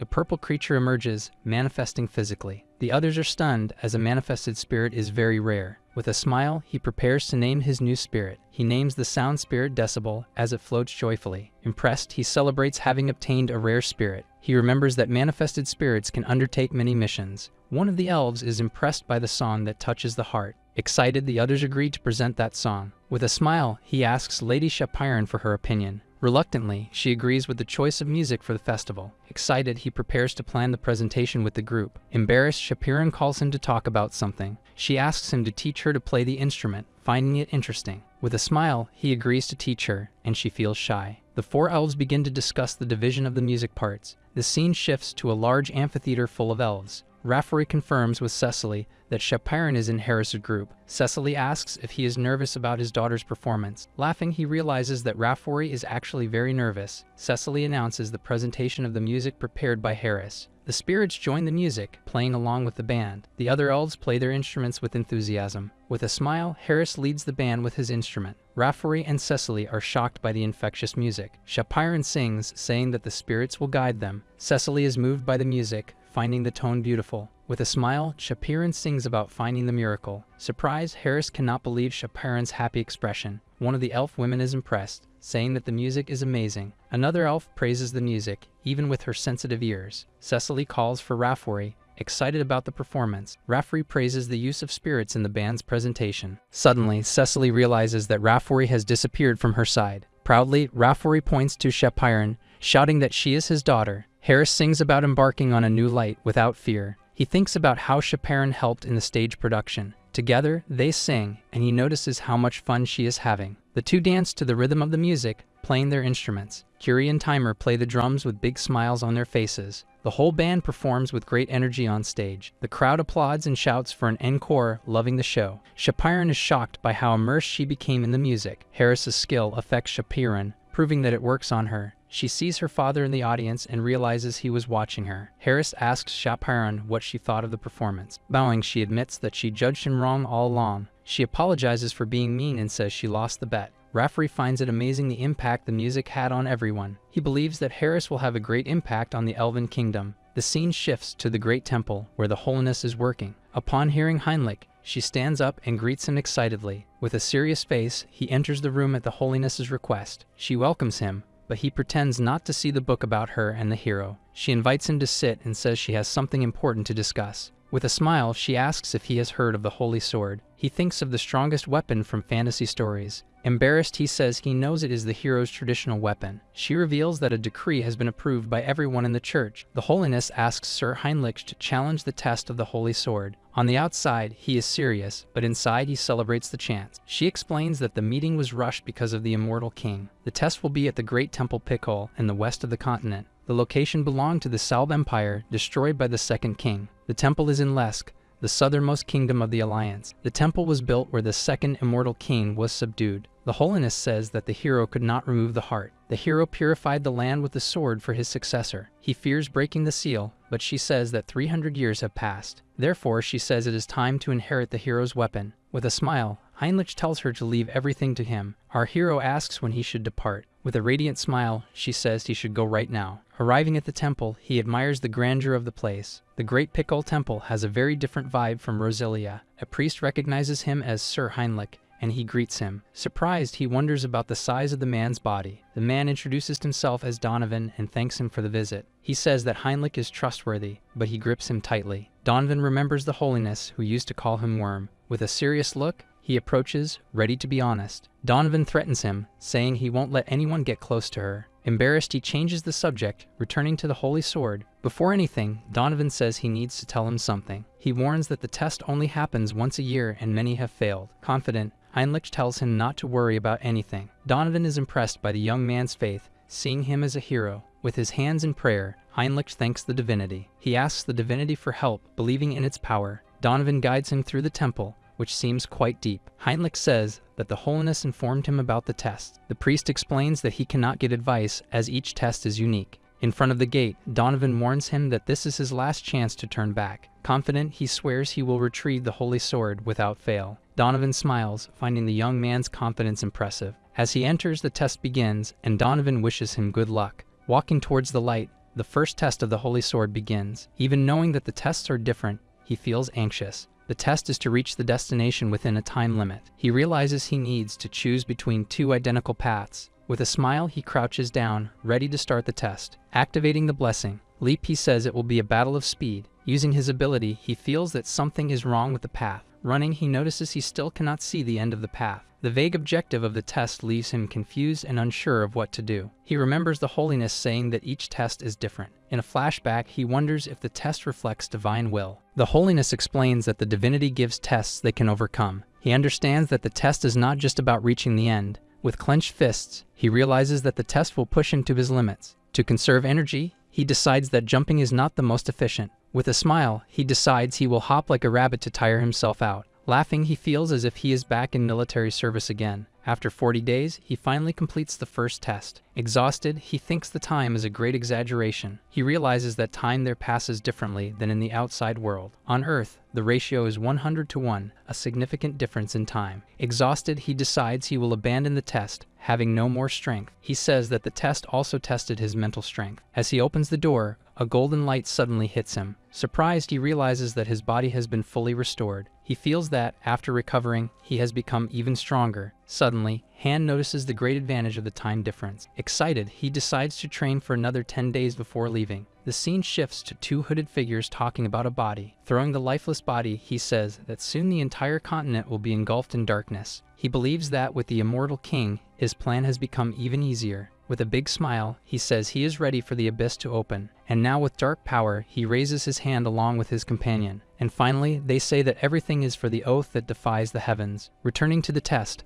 Heinrich prepares for the second. Surprised, he realizes that the place seems to be a chapel. Walking through the space, he confirms that he is indeed in a chapel. With his hand on his neck, he thinks about what the test might ask. The notification informs him that the second test is to pray to the divinity. Confused, he does not understand the reason for having to pray for the test. On his knees, he realizes that it is a test of faith and divine power. With his power, he believes it will be a free pass for him. He just needs to fill the symbol with his divine power. With a smile, he prepares to show his strength. In front of a cross, he positions himself to begin the prayer. Unsucceeding, he activates his mental core and persona abilities. With the strength of all avatars, he converts everything into faith. His eyes shine with power, but he still feels it is not enough. With one last step, he prepares to finish the test. To conclude, he adds the power of his own body. With an explosion of golden light, he envelops himself in power. With this strength, he gains the skill blessing, amplification. The divine power calms, and the amount he can use increases. With his hands glowing, he feels almost at the level of an archbishop. A notification alerts him that he has passed the second test. With a smile, he walks towards the door of the next stage. Satisfied, he celebrates that everything is going well. Walk towards the light,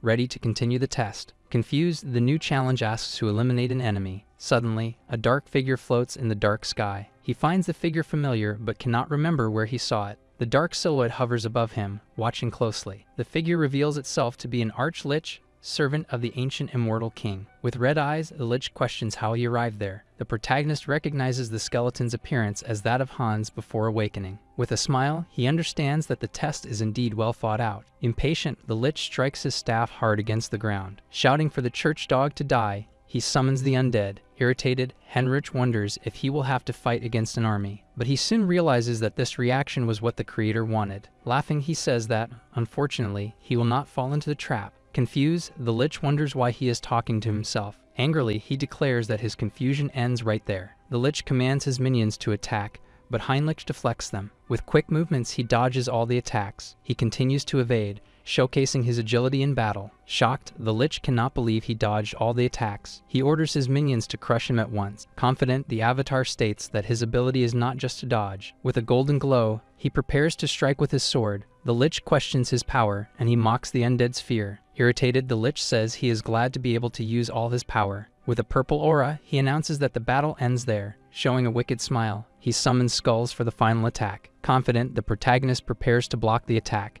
With a single strike, he destroys all the lich's skulls. Waiting for the next move, he stares at the enemy with a smirk. Shocked, the skeleton cannot believe he predicted all his tactics. Thus, the skull points its sword at him, preparing to fight. And finally, the avatar points his sword at the enemy. Henrich says that his instructor is Hans, the greatest among the world of darkness. The lich mocks the avatar, curious to know how long he will keep talking. With a large magic circle, the lich challenges him to dodge the next attack. Surprised, the protagonist faces the powerful purple magic forming in the sky. A rain of lightning falls with full force, causing a massive explosion. Amidst the purple smoke, the skeleton laughs at the situation. In laughter, the creature bids farewell to the night, certain that his secret technique has won. Heinrich asks if that was the final blow, leaving the lich shocked by the audacity. Not believing it, the enemy realizes that the protagonist is still alive. With a smile, he says that the attack did not hit him. Incredulous, the lich asserts that it is impossible to block his ability that way. He admits that it is difficult to block the attack, even with the type advantage. But with Hans's knowledge, he sees the weakness of all dark magic. With a surprise attack, he pierces the lich with his sword, catching him off guard. Screaming that it is the end, he finishes the lich with a powerful sword strike. The place becomes illuminated with power. Even defeated, the lich claims that as long as the core remains intact, he will continue to stand. He swears that he will resurrect again and again, no matter what happens. The lich's core threatens that the Holy Knight will know hell when he returns. Filled with hatred, he promises that he will make the order pay for the disgrace he suffered. With a smile, the protagonist appears behind the core. He mocks the lich, saying that he noticed the dark magic and waited for the right moment to act. Saying goodbye, he destroys the core with a single powerful sword strike. A notification informs that the third test has been completed and that he must go to the gate. With a smile, he states that defeating monsters and earning rewards is the right path. Before the gate, he prepares for the next challenge, ready for whatever comes. After the victory, the protagonist walks through a grand hall where the holy sword awaits him. A notification instructs him to pull the sword and be recognized as the master. With a serious look, Heinrich prepares for the challenge. He grips the sword's hilt firmly, ready for the final test. As he pulls the weapon, an immense golden energy explodes from his body. Surprised, he feels a continuous flow of power entering him. He realizes he has seen the battle records of previous heroes.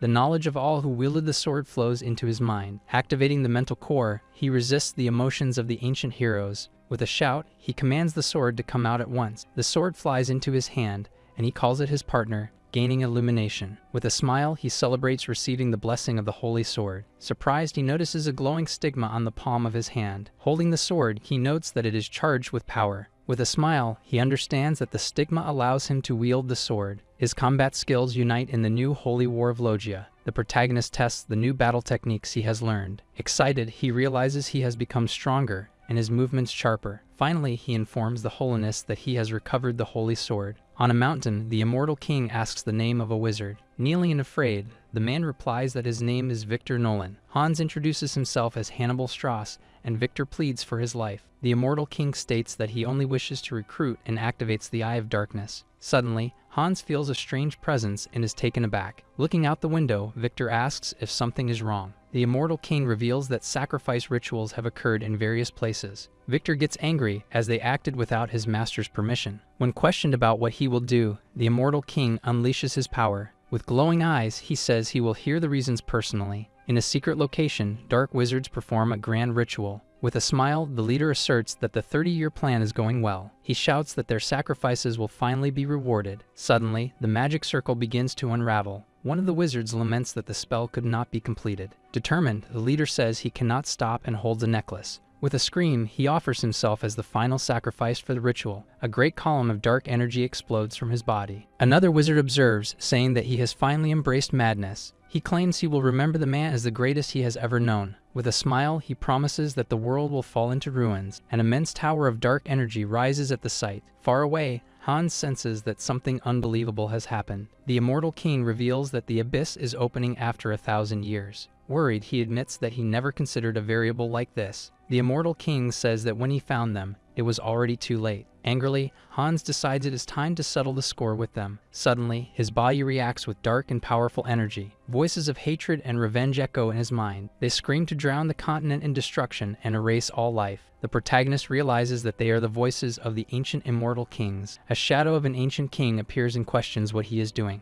The ancient king invites him to join and cover the world with darkness. Hans challenges him, saying that a ghost cannot give him orders. With disdain, he asserts that he has no intention of obeying the loser. The ancient king begins to laugh sinisterly at his audacity. Surprised, the ancient king says that Hans has freed himself from the will of darkness. And angrily, the king laments that they are still trapped by it. Confused, the protagonist reflects on the word trapped. Holding his heart, he understands that the impurity he felt was their resentment. Crying out for liberation, the ancient kings plead with the new immortal king. In the end, he understands that they are trapped by the emotion of the end of everything. Telling them to be silent, he promises to grant their wish and erase them. In exchange, the ancient king offers a gift he could never have. Confused, the protagonist wonders what that gift could be. Determined, he activates his persona ability to uncover the truth. With the persona, he focuses on the emotions trapped in his heart. Using his power, he begins to expel the thoughts from his body. Seeing the ancient king disappear, Hans bids farewell with a goodbye. Floating, he calls the ancient king's pathetic predecessors. Symbols float to his hand, and he admits it is a good gift. Surprised, he discovers that the gift was the legacy of the ancient immortal kings. The first king destroyed half a continent, and the second, an empire. For this, they relied on a great army of followers. Many escaped the order and chose a method to survive. Their method was to seal themselves at the edge of the feared abyss. With a serious look, he realizes that the first legacy has returned. Back at the test, Heinrich turns around, feeling something strange. From the cracks, the royal guard Dwell McCain resurfaces from the shadows. Irritated, he breaks the chains, cursing the members of the order. Confused, Heinrich stares at him, not understanding the situation. With a smile, he asks if they have not met before. Touching his head, he says he has just come back to life as well. From his chest, a blue crystal, his source of power, is extracted. With the crystal, he understands that the source was trapped between the sword and the abyss. Holding the item, he thinks that he would normally destroy it, but hesitates. He decides to be merciful and hands the crystal to his other avatar, Hans. With a smile, he tells the skeleton to serve well his new master. Hans arrives at the location where the ritual took place. With a serious look, he analyzes the destruction around him. He realizes that the enemies have fled, but the source of the abyss was left behind. Looking at the sky, he sees the enormous hole they opened. Suddenly, a small object on the ground catches his attention. He picks up a piece of metal but decides to keep it for now. Feeling the madness of the abyss, he realizes the great impact this will have. With the Eye of Darkness, he analyzes the dark energy of the place. He understands the origin of the magic and believes he can control it. Determined, he focuses all his power to absorb the energy. With a scream, he absorbs the immense dark energy of the abyss. With a smile, he feels the energy coursing through his entire body. The energy of the abyss clings to his heart and bones. Feeling stronger, he thanks the enemies for the great favor. Suddenly, he turns around, surprised by something he felt in the air. From the cracks in the ground, dark energy begins to emerge. A skeleton rises from the cracks, and Hans watches attentively. The creature reveals itself to be the bone dragon Entrazio. Impressed, he finds the creature magnificent. With a roar, the bone dragon prepares to attack. With shining eyes, Hans asks if it does not recognize its master. The dragon's eyes change color, recognizing its new master. With its head lowered, the creature submits to Hans's command. Petting it, he says that the dragon is cute like a pet. He realizes that this is not the end of the immortal king's legacy. Remembering the army, he says he is eager for what is to come. Suddenly, the immortal king feels a presence approaching. He asks the dragon if it also sensed their approach. In the distance, knights are approaching, and Hans calls them envious.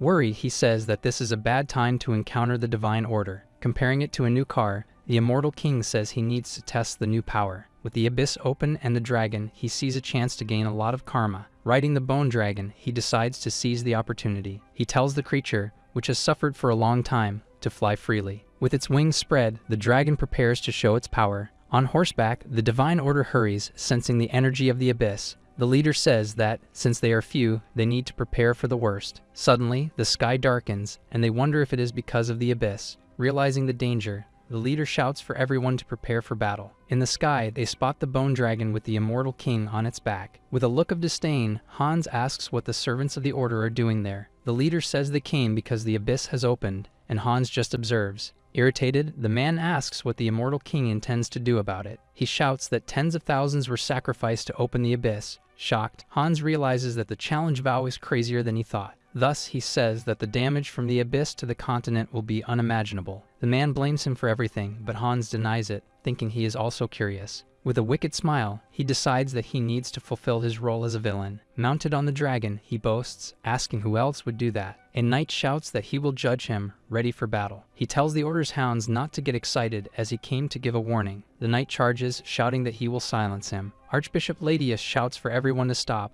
leaving the knight confused. He asks if no one noticed that Hans is keeping his distance in the sky. The leader says that the immortal king does not want a peaceful conversation with them. Ladius shouts that this is clearly a trap, making Hans nervous. Ladius yells, asking what warning the master of the abyss could give. With a smile, Hans replies that the warning is for Heinrich, who pierced his heart. Confused, the knights question the meaning of this warning. With an evil laugh, Hans says that perhaps the sky is helping him. With a confident look, the immortal king declares his victory. Shocked, Ladius asks if the warning is for Heinrich, and Hans confirms. He acknowledges Heinrich's power and promises to kill him next time. A knight becomes furious at the blasphemy and prepares to attack. For the climax, Hans decides to highlight the name of Heinrich and his own. Telling everyone to stop, he asserts that each one also has their role to fulfill. He orders the dragon to show its strength, and Ladius shouts for everyone to defend themselves. Desperate, the archbishop prepares for the attack. With the knights, he prays, saying that faith will overcome all evil. The dragon's breath hits the barrier of light raised by the knights.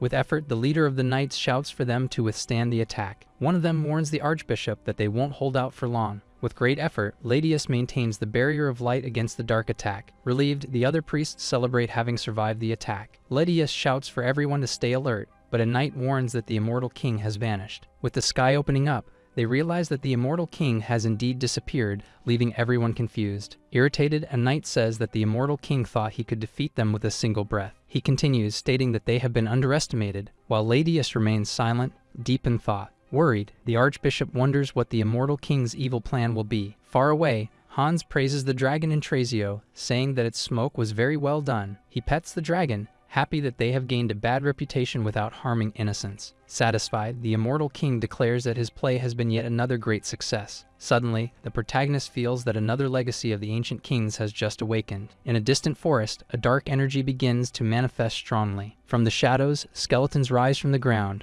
ready for battle. One of the skeletons senses the aura of its companions spread across the continent. A headless Dullahan knight orders all troops to advance. In the kingdom of Charlotte, a dark energy emerges, frightening the guards. Seeing the abyss open, one of the men shouts for everyone to run and save themselves. Surrounded by skeletons, the leader laments having misjudged the situation. Seeing enemies everywhere, he realizes they are encircled. Shocked, he cannot believe that the undead could possess such intelligence. Suddenly, one of his men screams in pain, surprising the leader. Seeing the undead move in perfect harmony, he despairs. One of the men begs for help, being grabbed by a monster. The monster throws him away, demonstrating strength and cruelty. Desperate, one of the guards says they need to inform the Viscount. The leader announces that the Night of Destruction has resurrected in their kingdom. Elsewhere, Heinz asks about the current situation on the continent. A servant informs him that the abyss is opening and summoning armies of the undead. To their relief, the kingdom of Talia and the neighboring nations have not suffered major damage. Heinz concludes that their region is safe because Hans is taking care of the undead.